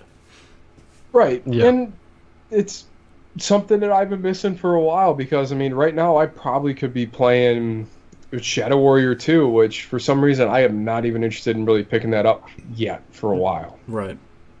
For some reason that just didn't grab me like the last one did. Not the right time. But yeah. Yeah, I don't feel like I'm in the right mindset for it quite yet. Right. But this one just seems to be like, okay, I'm going to carve out a little bit of time a week to play just this. Yeah. And not be distracted by doing all this other stuff. Yeah. That's cool. I'm glad you're enjoying it. I'm glad you gave it a shot because it seemed like a more accessible Souls game without a lot of the Dark Souls trapping and sort of the slower speed. So I'm glad. The funny thing is like I've bought every Dark Souls game and every Demon Souls game, and I never played any of them. Yeah, well, you're doing the part. You're supporting Atlas. Because I believe games like that should exist. Yeah. Yeah. Yep. Without people buying them, they won't exist. That's right. Anything else you played this week? Nope. All right, Moon. What have Solitaire. You played? Oh, Free Cell. There you go. Well, yeah, of course. Moon, what about you this past week? Okie doke. I hate to go back to an older game, but let's talk about Prey some more. That game is still fantastic. Go play Prey. Yes. People have stopped talking about Prey, so go play Prey. It will be worth it. Yes. And what I'm going to mention is I did my killer run. I went through and I murdered every single person on board that ship. Yes. Every last one of them. Did you get in the IT closet? I did not. I did some research into the IT closet. It's a sprite storage area, basically. Oh, okay. There is a bonus mission that you get later in the game if you've killed a lot of people, given to you by... Spoilers here. I can't remember. I can't remember his name, but the person with the robots. Yeah, I don't want to... That's super spoiler territory, but yeah. Yeah. You get given a mission by him under certain circumstances, and basically the things in that room move to a different room. Right. And it seems like they're basically just storage area. It's a storage area for the more items. stuff. What surprised me the most is how much stuff is in there that's referential that you will not get if that's the only way you play. Mikaela, the lady who you have to heal, she is carrying her father's ring on her person. Oh, wow. Oh. Interesting. Yes. Your brother has an audio log which you can listen to, which is if the worst thing happens, is what it's called, basically. Oh, boy. There is a lot of little tiny touches like that in the game for people doing one type of playthrough and not the other that I don't think you would get if you hadn't done the other one. I want to play Prey again, and I don't have the time to play Prey again, but I want to. It's killing me. Well, I'm now currently I'm back on it again, and I'm doing another run now, which will be my third or fourth. I think it's third. Yeah. Which is it's my save everybody run, basically. Good luck. That I feel like that one's gonna be pretty tough. Are you gonna use Typhon powers on that one? Yes, I already have the Typhon achievements. Smart. How was so? If you kill everyone, how was the meeting at the very end? Lonely. Ba-da-ba-ba-da-ba. Were there any operators there, or you're just in an empty room chained to a chair? There was operators there. There was a conversation, and then the thing you expect to happen happens. Yeah. Let's not spoil it, but yeah. Yes, so basically the opposite. Was it a flamethrower that got you? Stay away from here, you be. Yeah. No, but I mean, we've talked enough about Prey. We did a spoiler cast on it. The game is incredible. Go play Prey. That game is way too good not to stop talking about. Yeah. Dimebag315 in chat says, I gotta get Prey. Yes, you do. Go play Prey. Yes, 100% you do. That game is so good. It's unbelievable. It's something else, man. I feel like most of the talk about Prey has already dried up, which I think is unfortunate because it will probably come up on this show and a lot of other shows and publications for top 10. But beyond then, this is a great summer game. If you feel like the post E3 stuff has slowed down and releases are starting to slow down, which they are, go pick up Prey. Yeah. You can probably scoop it up for $40. I mean, like I said, I'm on my third playthrough. My first playthrough was, I think, 40 hours. My second was 10. And this one is going to take me even longer. Yeah, this one's going to be the tough one, man. Typhon powers will make it way easier to free certain people from their afflictions. Yes. But it's still going to be tough. Yeah. On my kill run through, it was kind of hilarious because it was literally I walked into somebody, met them, hello. Hi, dead. blat blat. Yeah. It's pretty much exactly how it went. And it's hilarious listening to... Is it December? No, it's January. It's hilarious listening to January respond to those situations and how the conversation changes. Again, I was weirded out, though, because it was a girl January, because I played as the female this time. Right. So it was weird listening to January the whole time. But yeah, that game, if you haven't played it, if you haven't bought it, play it. Yep. It deserves everybody's attention, I think. So to get the 100% kill, do you got to kill January too? Yes. Oh, interesting. Can you kill him right from the get-go and then you're just by yourself the whole time? If you take out January at the start, he just comes back out of the operator dispenser in your office. Does he question you? Why'd you just do that? Basically, yes. Oh God, Prey is so good. If you shoot him and he comes out and he comes out and he's like, dude, why? Like, what have I done to you? God, Prey is so good. That's why I love Prey, because there's all this little stuff where it's like, what happens if I do this? And Prey's like, no, man, I covered it.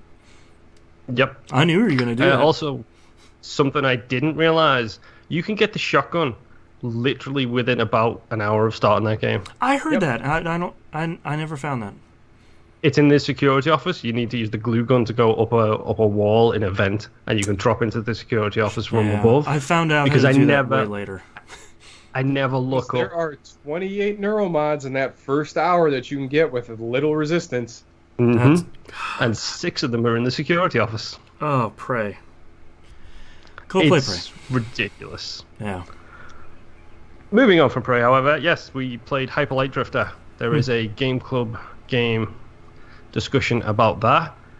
I'm insane. I think we have established this. Yep. Boston knows where this is going.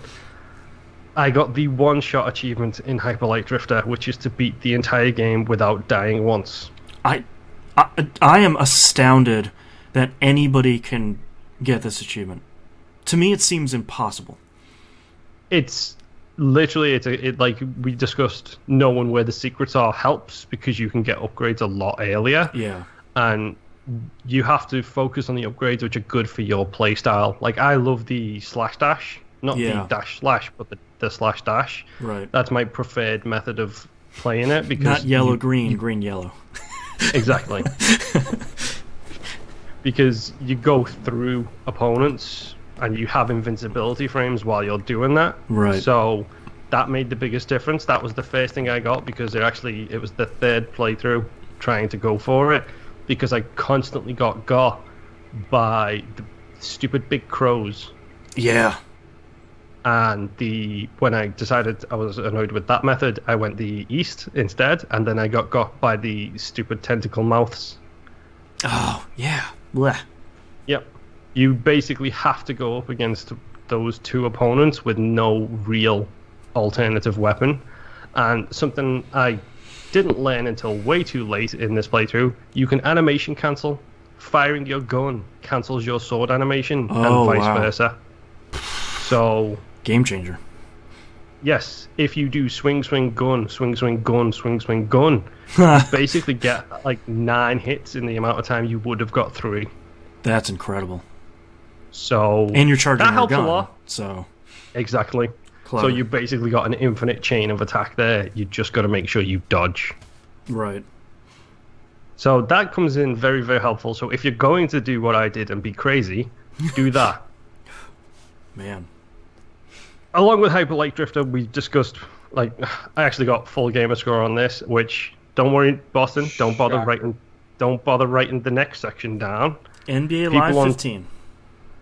People on Twitter will know, yes, I cleaned up a lot of my,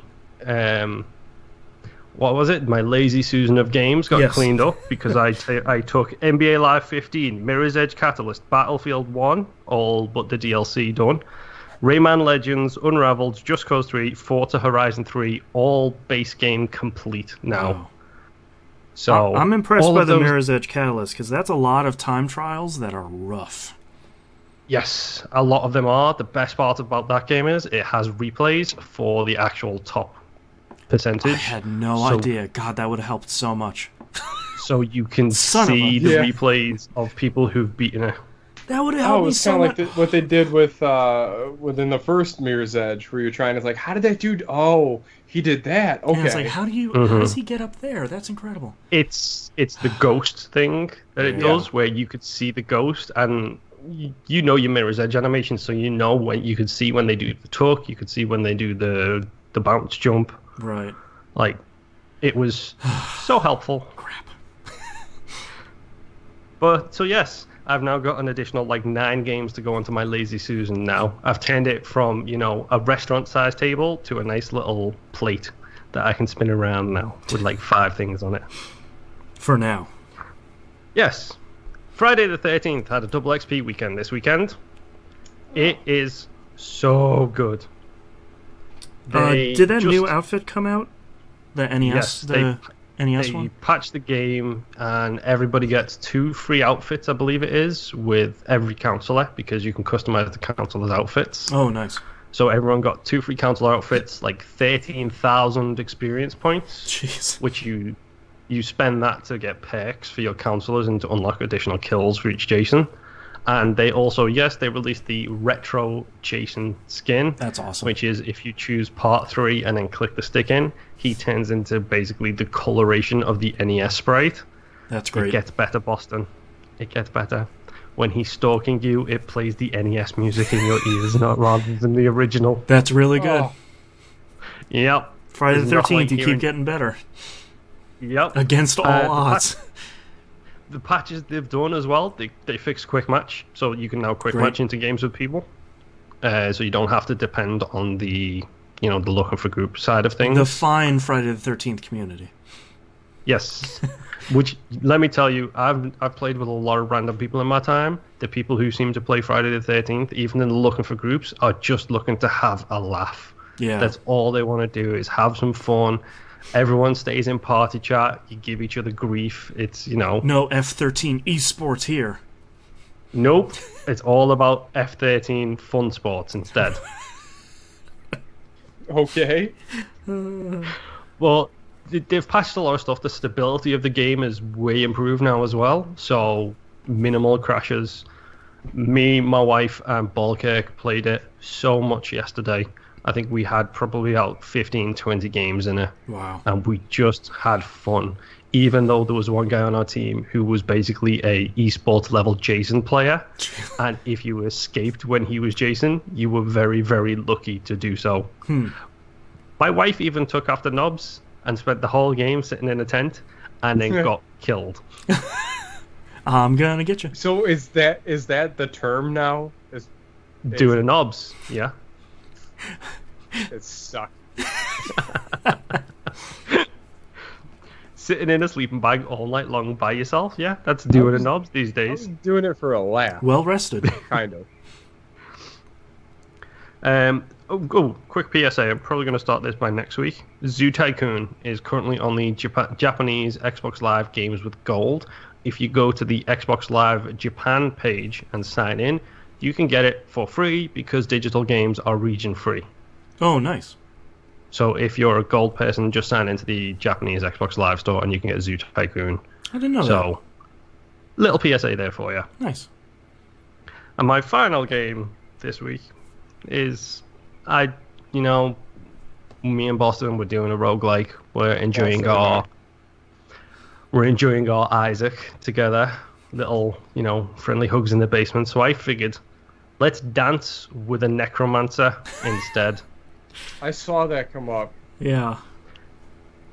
Yep. That game is way too good. That game is way too hard.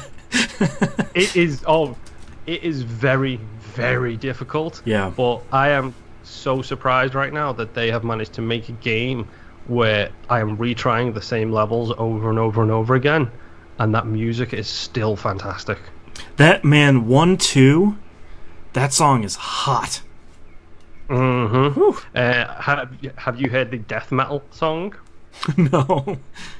One of the bosses, it randomizes the bosses at the end of each stage. There's 3 floors in a boss stage.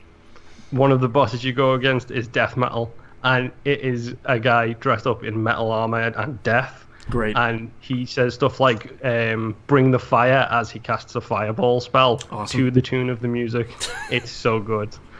I heavily recommend you listen to the death metal song, Boston. I'll have to find it. But yeah, Crypt the Necrodancer, a roguelike rhythm-based dungeon explorer? Yeah. Spelunking game? Sure. Sort of. Yeah. Yeah.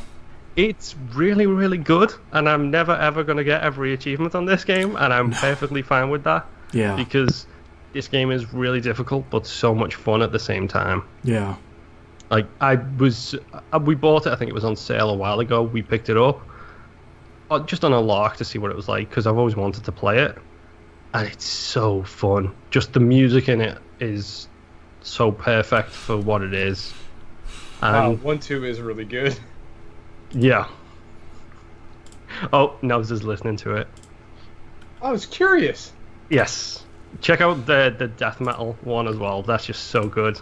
But yeah, Crypt Necrodancer is my last game this week because I'm not going to talk about the multitude of mobile games I consistently play all of the time. Well, that's all right. So, over to you, Boston. Over the last couple of weeks, I started and then I eventually decided to dump Knights of Pen and Paper 2. I really liked the first one, but I sort of bounced off this one for the same reason, and the game is good. It's if you haven't seen these games before, it's basically you and your friends are playing D&D, and when you're playing the game, the backdrop of the game is the fantasy landscape of D&D. Okay. It's really well made. It's a pretty standard turn-based RPG. It's really easy to play. What I like about this is at some point, I guess this game came out and had a bunch of DLC packs. What they did is they re-released the game, and you can earn the DLC packs by just paying in-game currency, which is really easy to get.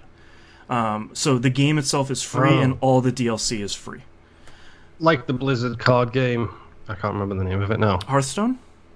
Yes. Yeah. You can get in-game currency to unlock the towers in there. in the single player stuff. Right.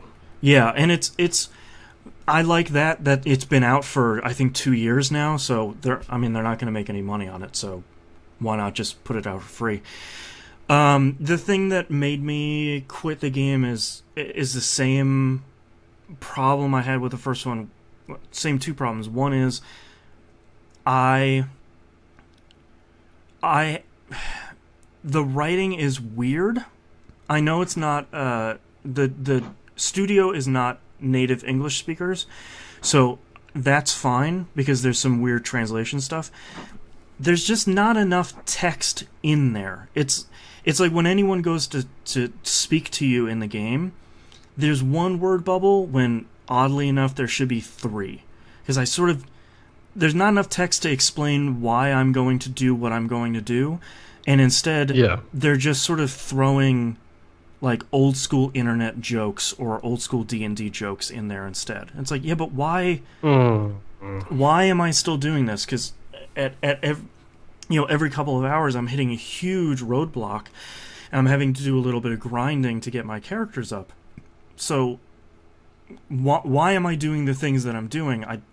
I feel like I don't understand, and the game is getting progressively hard without really giving me a reason to keep going story-wise. So that's at the point where I go, I think I'm good. I played about 10 hours. I'm going to dump this one. Not a huge fan of referential humor, to be honest. Yeah. If it's done right, it could be a lot of fun. But... Yeah, it can be fun, but... And a lot of it is D&D stuff, which I don't... I've never been a tabletop gamer, and I've never been a person who's really gotten into D&D, so a lot of it is sort of like, okay, I can tell that's a D&D joke because, you've absorbed so much through osmosis over the years, but I don't think I understand, and so I don't know if this is supposed to be funny or if it's supposed to be groan-worthy, so... It's a shame because I think it's cool, and I like that they released the whole thing for free, and I recommend people trying it because I think it's a better playing game than the first one. It's just I can never stick with it. It just keeps pushing me away. So. Yeah. Did they mention Drizzt I feel like at some point they made a reference to that. I feel like because you kind of have to. Yeah, if you're doing anything to do with D&D, he has to be referenced somewhere. Yeah. I feel like there was a character with a lot of Z's and apostrophes, and I feel like that's... hey, remember that guy? This is this guy. So... I did play like a half an hour more Nier Automata. I really want to play more of this. I just don't have the time. I went to the desert area, and I saved... So, first off, I found 2 ladies that are in love with the philosophy spouting robot Jean-Paul.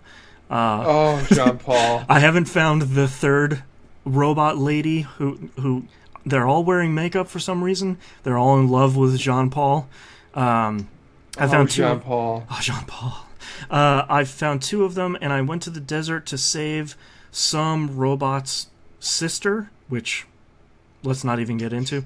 And I had to escort her out of the desert, which my first thought was, oh, sweet babies, an escort mission. But then it turned into the robot thought that 2B and 9S are humans, so we're asking them things about what humans do, including how do babies get made, which flustered 9S in a really great way. And then... oh, wow. One of my favorite lines from 2B, 9S says, like, what do you think about that? That was pretty weird, huh? And 9S goes, don't know, don't care. I was like, great. I love you. I really want to keep playing Nier Automata, because I haven't even scratched... I played like 3 hours, and I haven't even scratched the surface. I just have not had time to do it yet. I think I finally have... The problem is, I need to see if I can... remap my controls in that game, because if I can, I might be able to play that with remote play, because lock-on is like R2 or L2, which is not happening on the Vita, unless I buy one of those cases that has the triggers, which actually work now. Somebody finally figured out how to make that work. But yeah, I want to play. I want to play more Nier Automata, and I don't have the time, and it's killing me.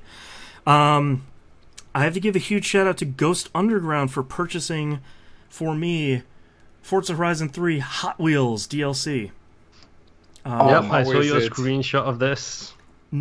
It's been a really long time since pure joy has just been injected straight into my eyeballs. So, how this DLC starts is you go into the world, and they're like, hey man, there's something really weird off the coast. Why don't you go down to the coast? And it's like the beach area near where the game starts. And you go to the Hot Wheels icon. And there's a cutscene where 3 full-sized Hot Wheels cars race up, and they're like, hey, those things look pretty cool, huh? And a helicopter flies above you that's carrying orange track. It's like, hey, what's that thing over there? And it just cuts to this giant orange Hot Wheels city. And it's all that, like, plastic orange stuff, just loop-de-loops and twisted and sideways and upside down. And it's just like, all right, yep, yeah, I'm in. And you fast travel there. The very first race is, hey, we're not done building the track yet, so let's see who wins. And they're building the track in front of you while you're racing a Hot Wheels dragster. That's kind of cool. It's so, like, you're driving on loop-de-loops. You're driving, sideways. You're fully 90 degrees on your side, and it's all so good. And they dump you into a little city that is just made of that stuff. There's T-Rexes that are chewing the road. It's perfect. Like, I was trying to think of how to talk about Hot Wheels, because I was thinking, like, well, it was so important to our generation, but I think the thing that's great about Hot Wheels is it's been important to generations for over 50 years. So, like, yeah. If you've ever loved Hot Wheels at any point in your life, whether you're, like, 8 right now or you're 80, go buy this DLC, because it's the thing you were doing when you were playing with Hot Wheels in your living room on the floor. Well, no, it was the way you thought it looked in your head. Exactly. And it's so good. And it's the perfect thing. And it seems like there's a lot of races, and at the beginning they really encourage you to drive as the Hot Wheels cars. It seems like there's over a dozen of just, hey, these are Hot Wheels cars, I recognize those. But I've played a lot of that game, so the cars I have are much faster.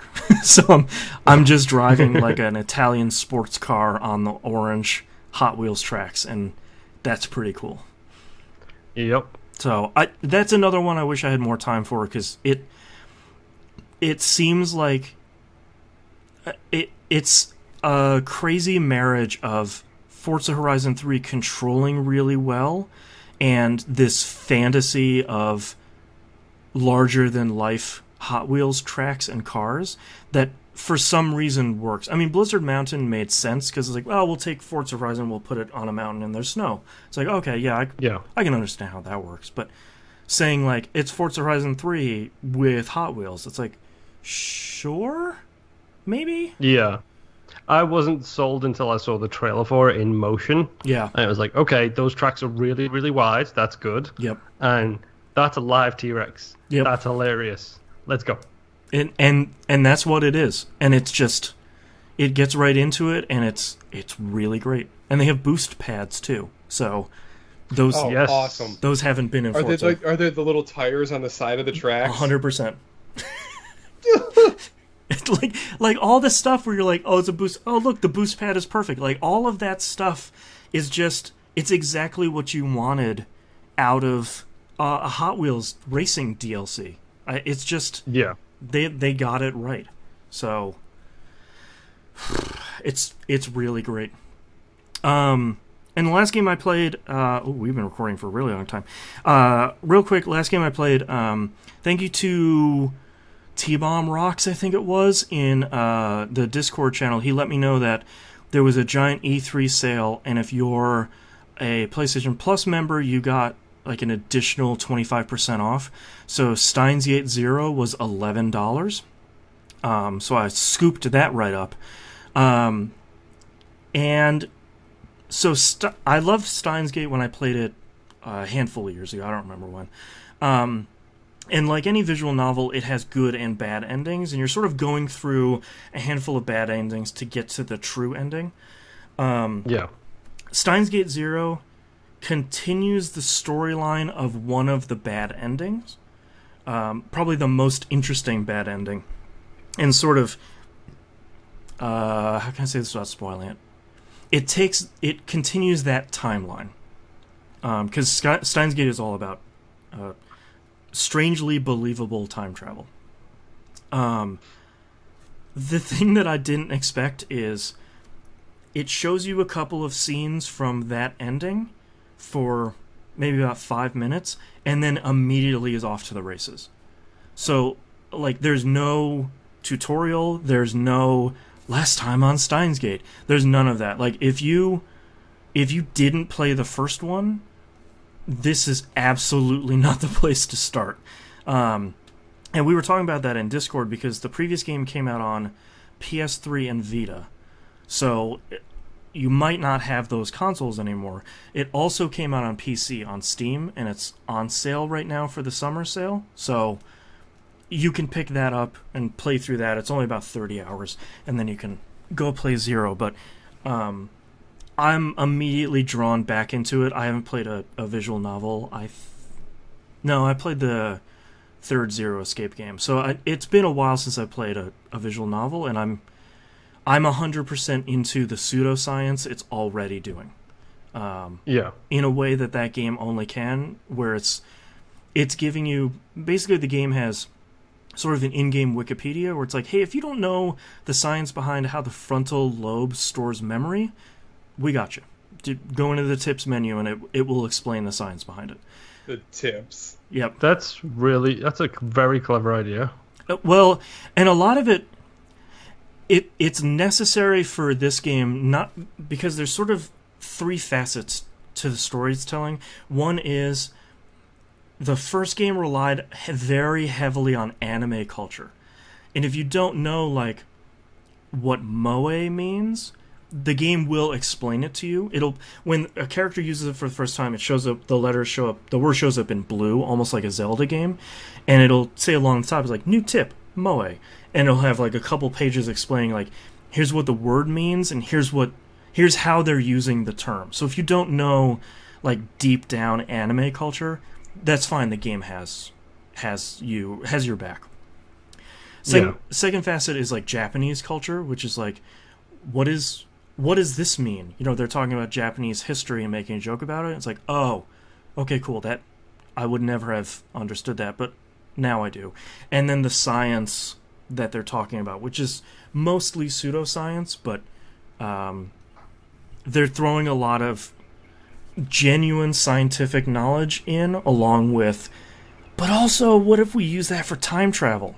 So being able to, for them, some of the ones that are fictional terms, the entry actually says fictional and then explains it. So it's like, okay, cool, okay. It sounds like they're approaching this in a very similar way to Fringe.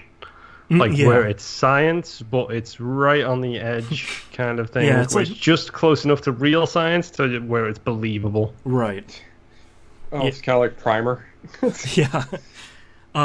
So yeah, I played probably... This works really well with remote play because it's a static picture with text moving on the bottom and, you know, spoken Japanese, so it's not pushing a lot of frames.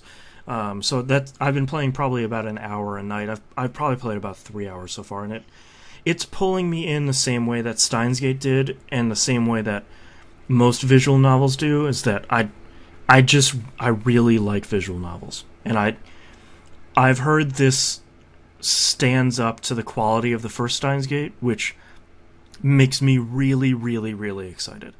And I think this one's only about 34 hours too, so. That's not bad. Only. Yeah. That's not bad for a visual novel. A lot of visual novels will go much, much, much longer. Some will push 70, 80 hours. And that's just pure reading. So, you know, if anyone doesn't know what a visual novel is, you're reading a book that has pictures with it. The audiobook version of Horns is like 11 hours. Yeah. Man, Horns is a good book. But anyway, yes, Steins Gate Zero seems really good so far. It's the same level of quality that the first one is, and I'm really glad we're continuing to get this company's games coming out here, because they have gotten unofficial fan translations in the past that have done really well. But there's so many of them,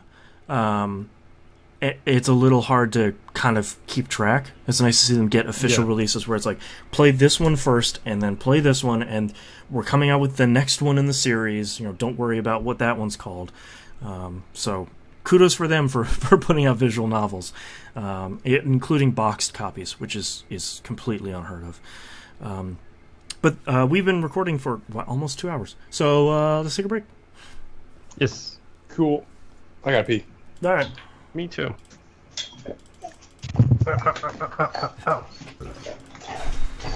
Hello to everyone in chat. How is hello to my bathroom doing?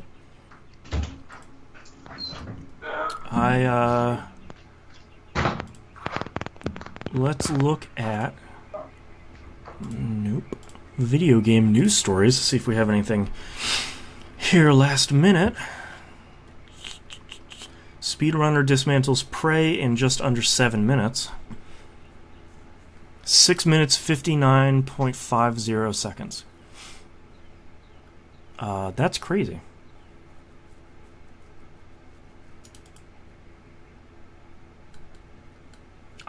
Well, now I sort of want to watch a little bit of this. Let's mute this.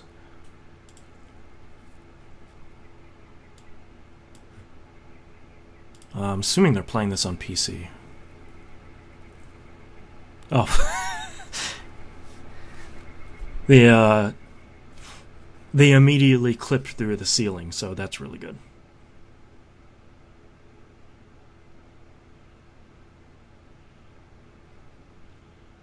They're just rocketing through this entire game. Just changing this, Boston. Okay. Boston, do you like the last Metal Gear because it's on sale on PS4 for 10 bones? I think for $10, I would recommend it. I think I don't think it's the best Metal Gear, but I think it's the one that's probably the most fun to play. Surprisingly, Metal Gear with mission-based semi-open world is actually pretty good. I think if you like playing Metal Gear, I think it's definitely worth a shot, especially for $10. Do you ever check out those tunes I sent? Crap, I have those CDs. We're just rearranging the house to put up some baby gates, and I just moved those somewhere. Crap, I'm sorry. I'll find them. We're gonna do more moving today. I promise.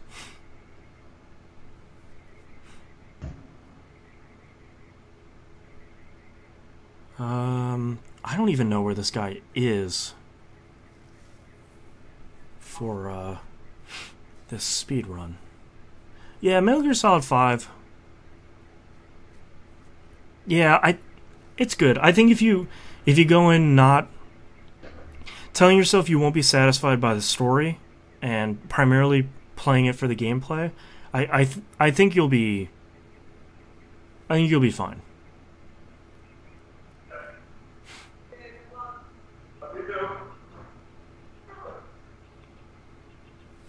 I don't even know where this guy clipped through to get. This is incredible.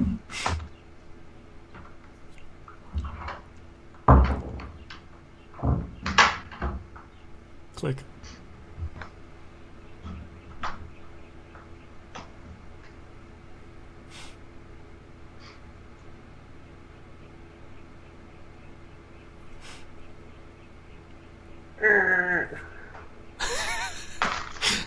Oh, yeah? Okay. Hi.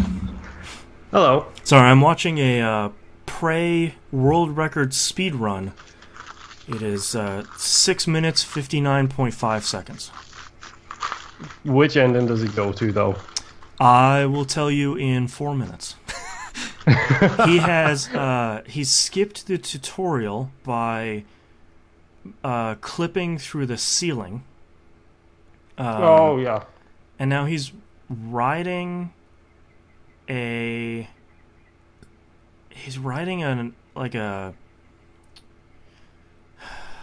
some sort of system, like a pulley system through guts, and now he's in the Arboretum.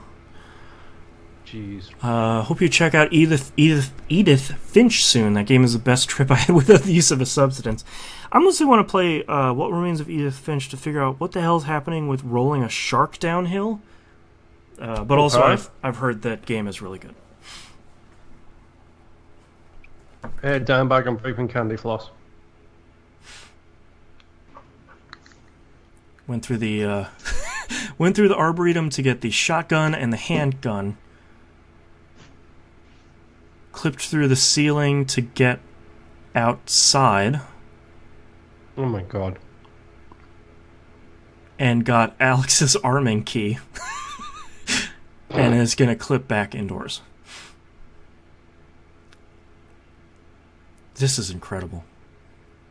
I'd like to see the speedrun with no glitches. Yeah, because I know with that crossbow you can do a lot.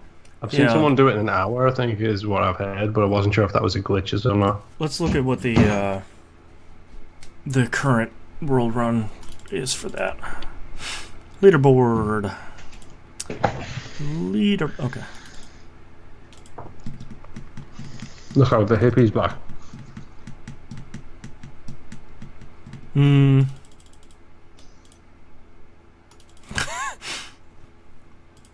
dog knocked my hat off. Time, any percent is that run I was just talking about. And a leave the run speed run. How do girls make this look so easy? Ah, fucking shit. Practice, probably.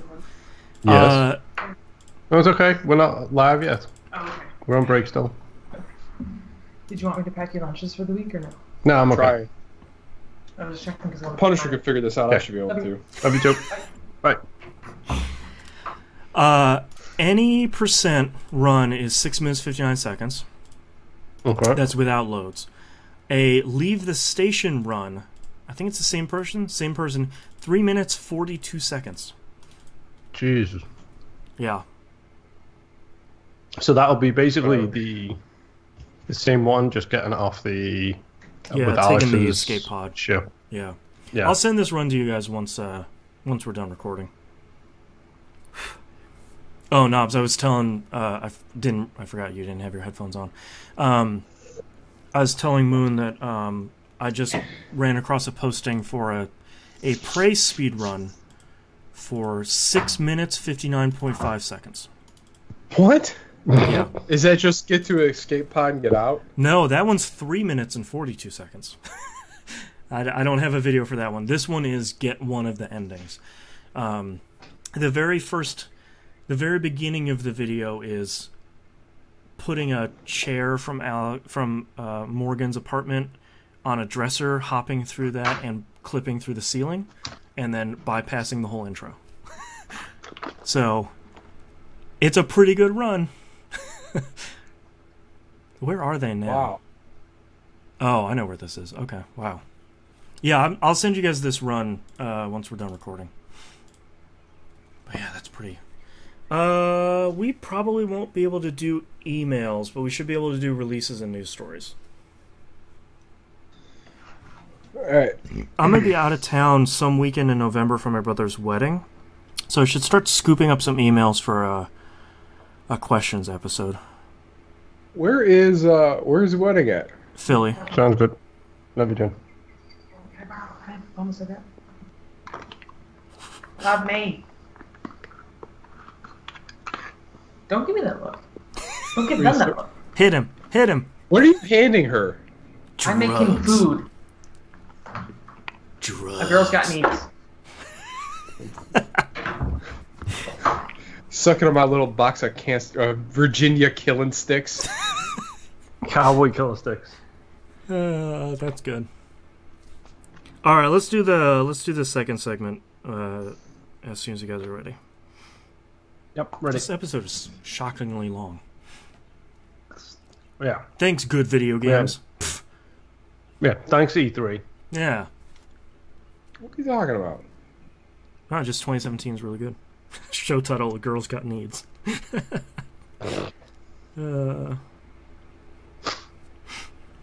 What if we could, but we can't. I'm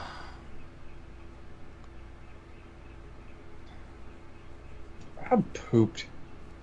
Ditto. Trito. Whatever, ditto for 3 years. Triple O. I have no idea. Treble. Well, baby, it's a treble. What's up? Oh, baby, it's a treble. Will baby get to travel? Oh, baby. Oh, baby, it's a treble? It's a treble, yes. Okay. I'm Passing ready out when here. you guys are. What does that mean? What do you think it means? We're all pooped. What does that do with treble? 3/3 TVGP. Like the treble in like a song? Just Or like a treble, like a trebuchet? That's my favorite song from the 80s. Ooh, baby, it's a trebuchet. Trebuchet. Every day. Every day. Throw me over the walls.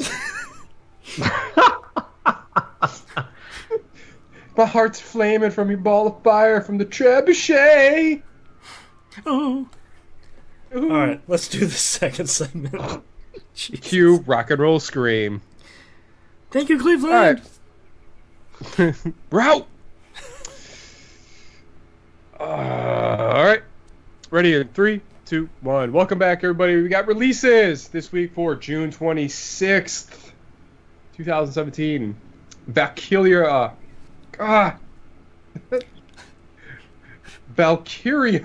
Revolution for the Xbox One, PlayStation 4, and PS Vita. I'm glad I'm not the only one that has trouble saying the word Valkyria, because I always have to go real slow, like Valkyria.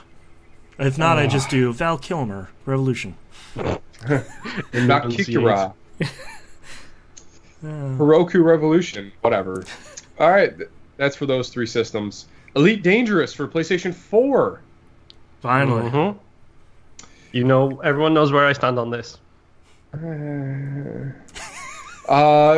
Golf Club 2 for the Xbox One, PlayStation 4, and PC. I bought the first Golf Is this one going to be good? Yeah, you and I both really bounced off the first Golf, and I don't know why. It was kind of... It didn't control right. I don't even think I made 18. Yeah, I don't even think I made 18. I bounced off it real hard. Number one, it still has an incredible title. That's a really great title. Number two, I really hope they smoothed the edges and they just kind of gave everything a pat. I haven't seen any previews for it, of course, because it's an indie golf game.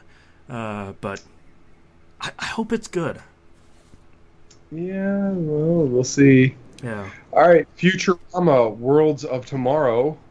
I wish tomorrow was plural in that title. Worlds of Tomorrows. Worlds of Tomorrows. For the Android and iOS.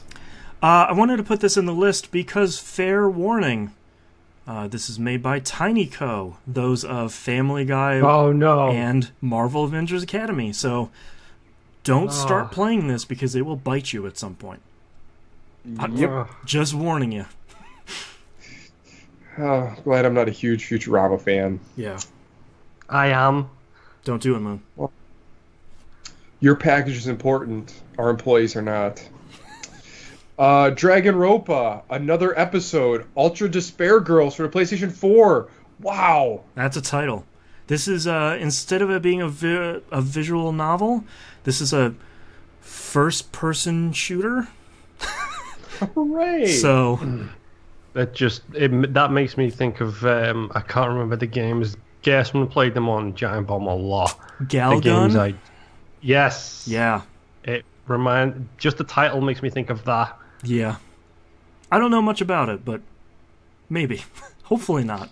I'll wait for a quick look. Yeah, exactly.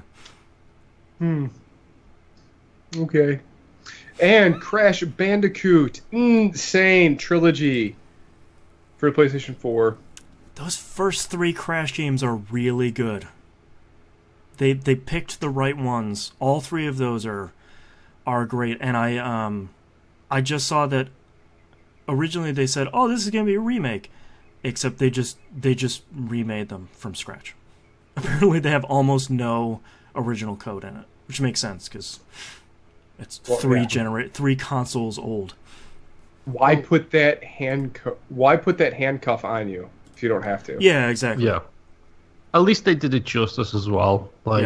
Whether it didn't turn out to be the platform mascot they wanted him to be, but at least, I don't care. Those commercials were amazing. Did you see they just put out a new one?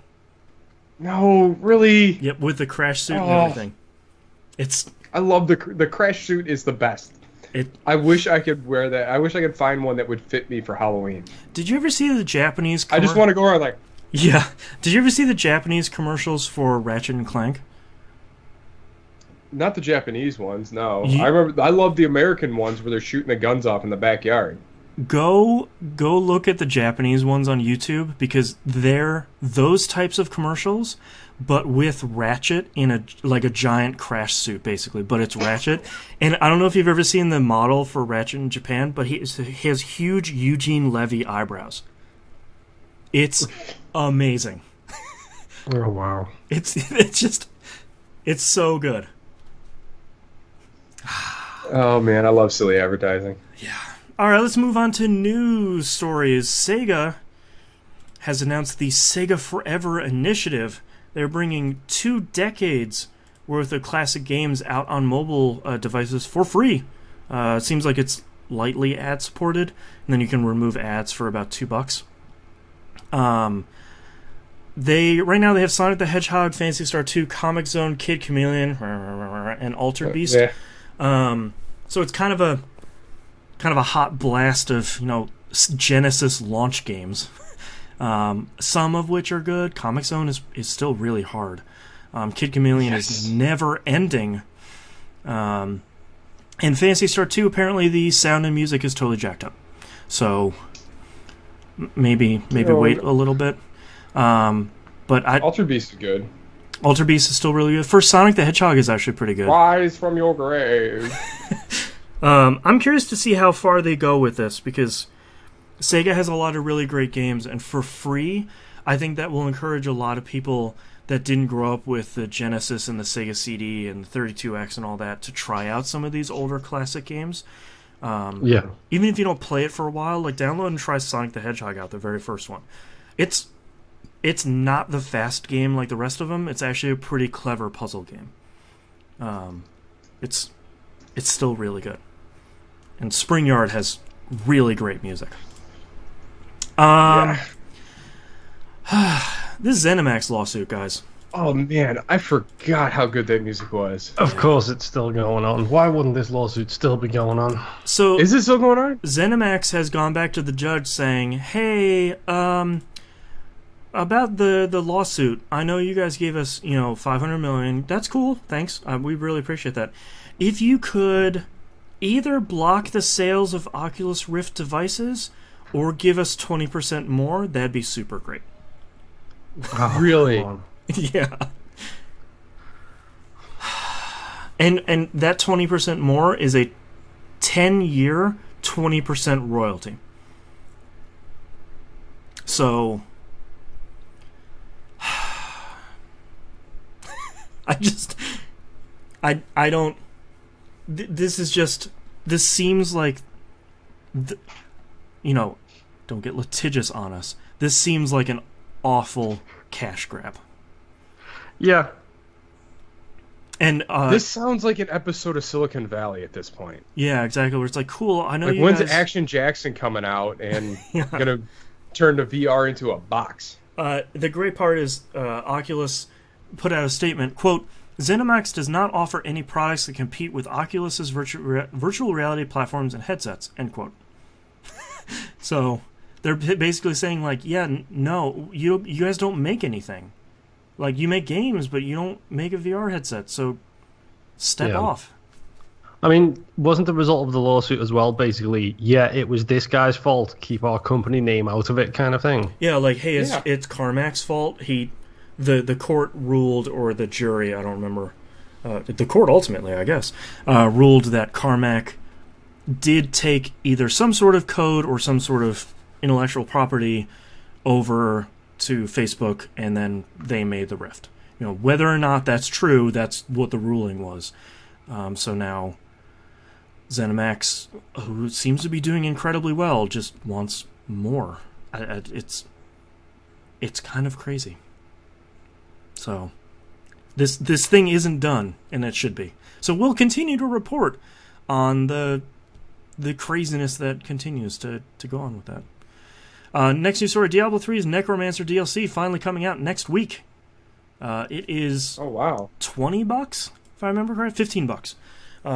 It is the Necrodancer class, which seems different from the Diablo 2 one. New levels, new bosses, a whole bunch of other cool stuff. And even if you don't buy the DLC, they're putting in more stuff in a patch that's coming out at the same time. So yeah, that is this for all platforms, or all platforms. They've done such a consistent job of updating that game. Yep. They really I'm don't sure need that patch is coming out for Diablo 2 as well. Yeah, probably. What were you saying, Moon? Like, I'm just surprised at the longevity that Diablo 3 has had after its less than stellar first couple of months. After its on fire launch. Yes. Well, I think Blizzard took a look at the reception of their game, especially the Real Money Auction House, and made a hard choice. They were making a lot of money on that auction house, and they decided to cut it because people weren't playing the game because of it.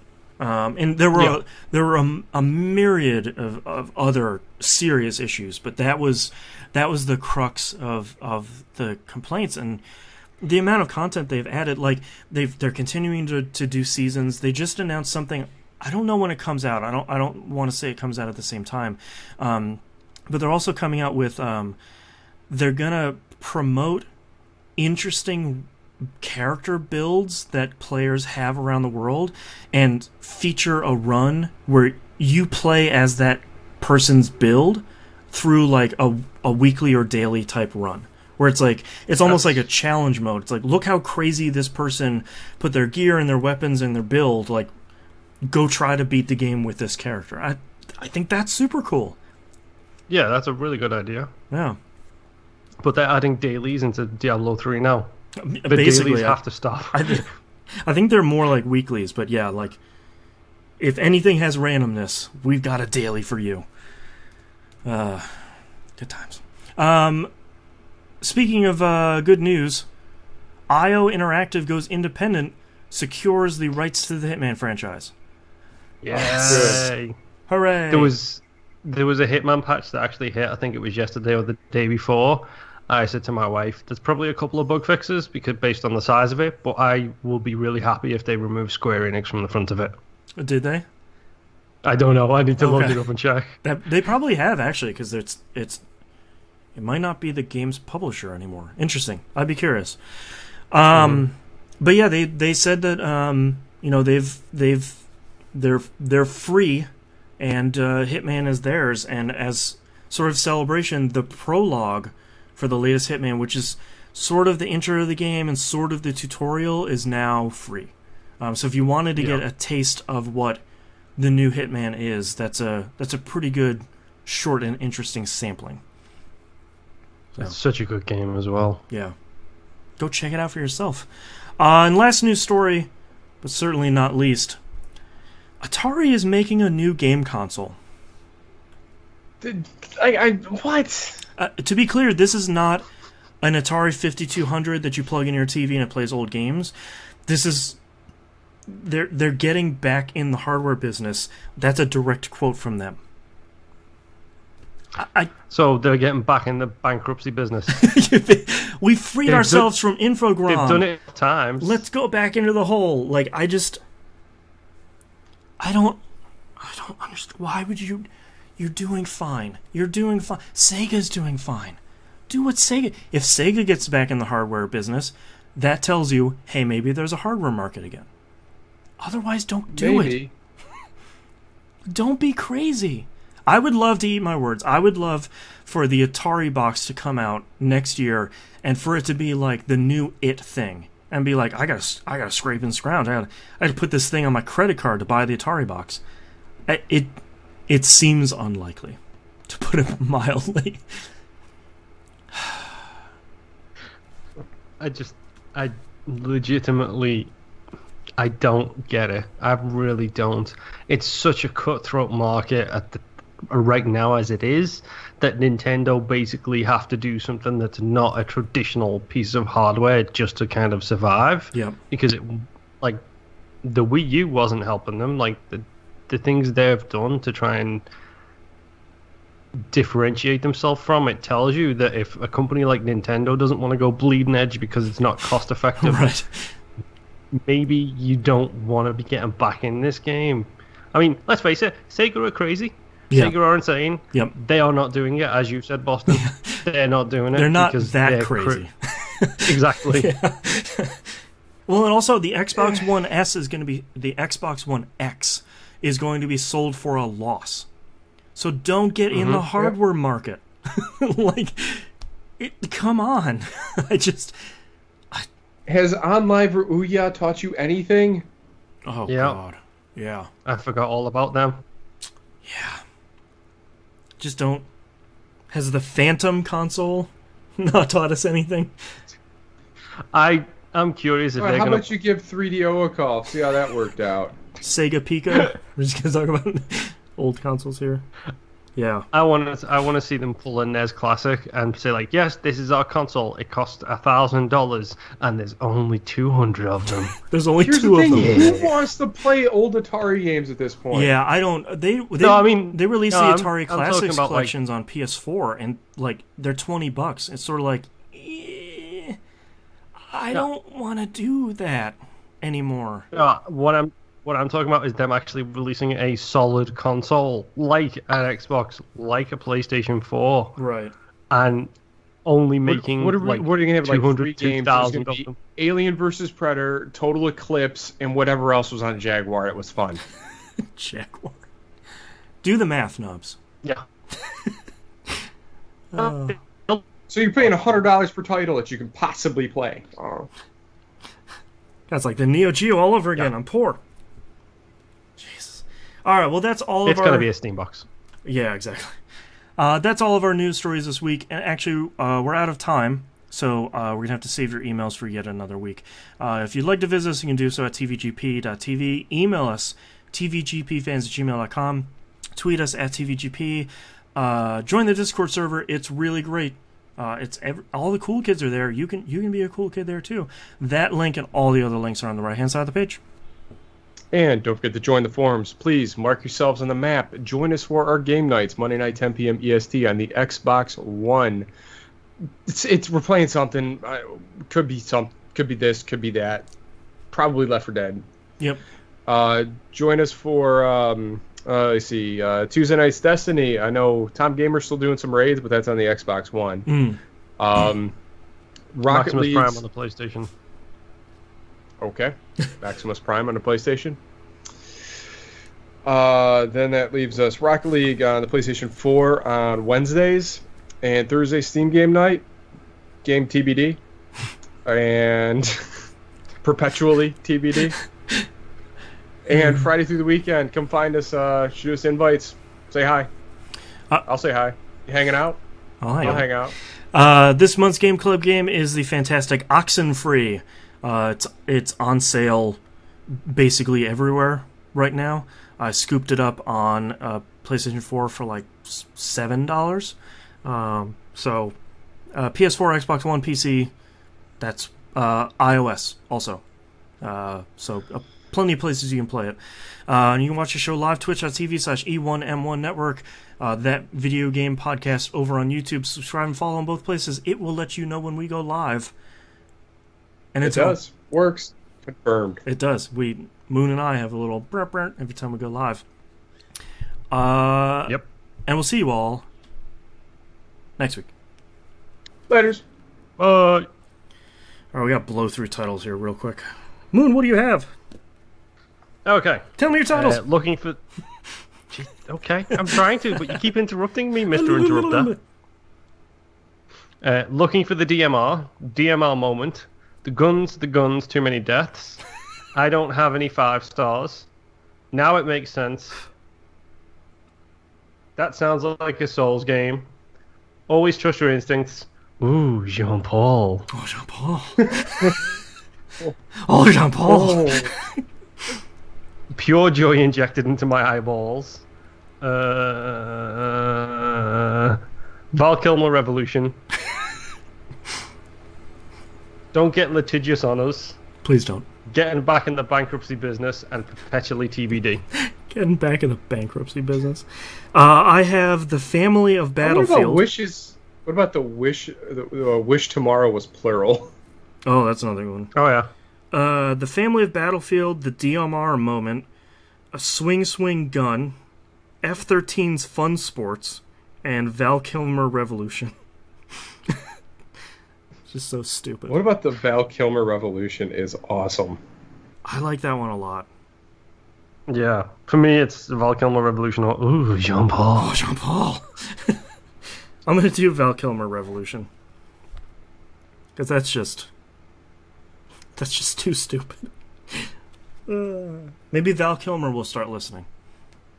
Hopefully. Oh, they mentioned me. If he has Google Alerts.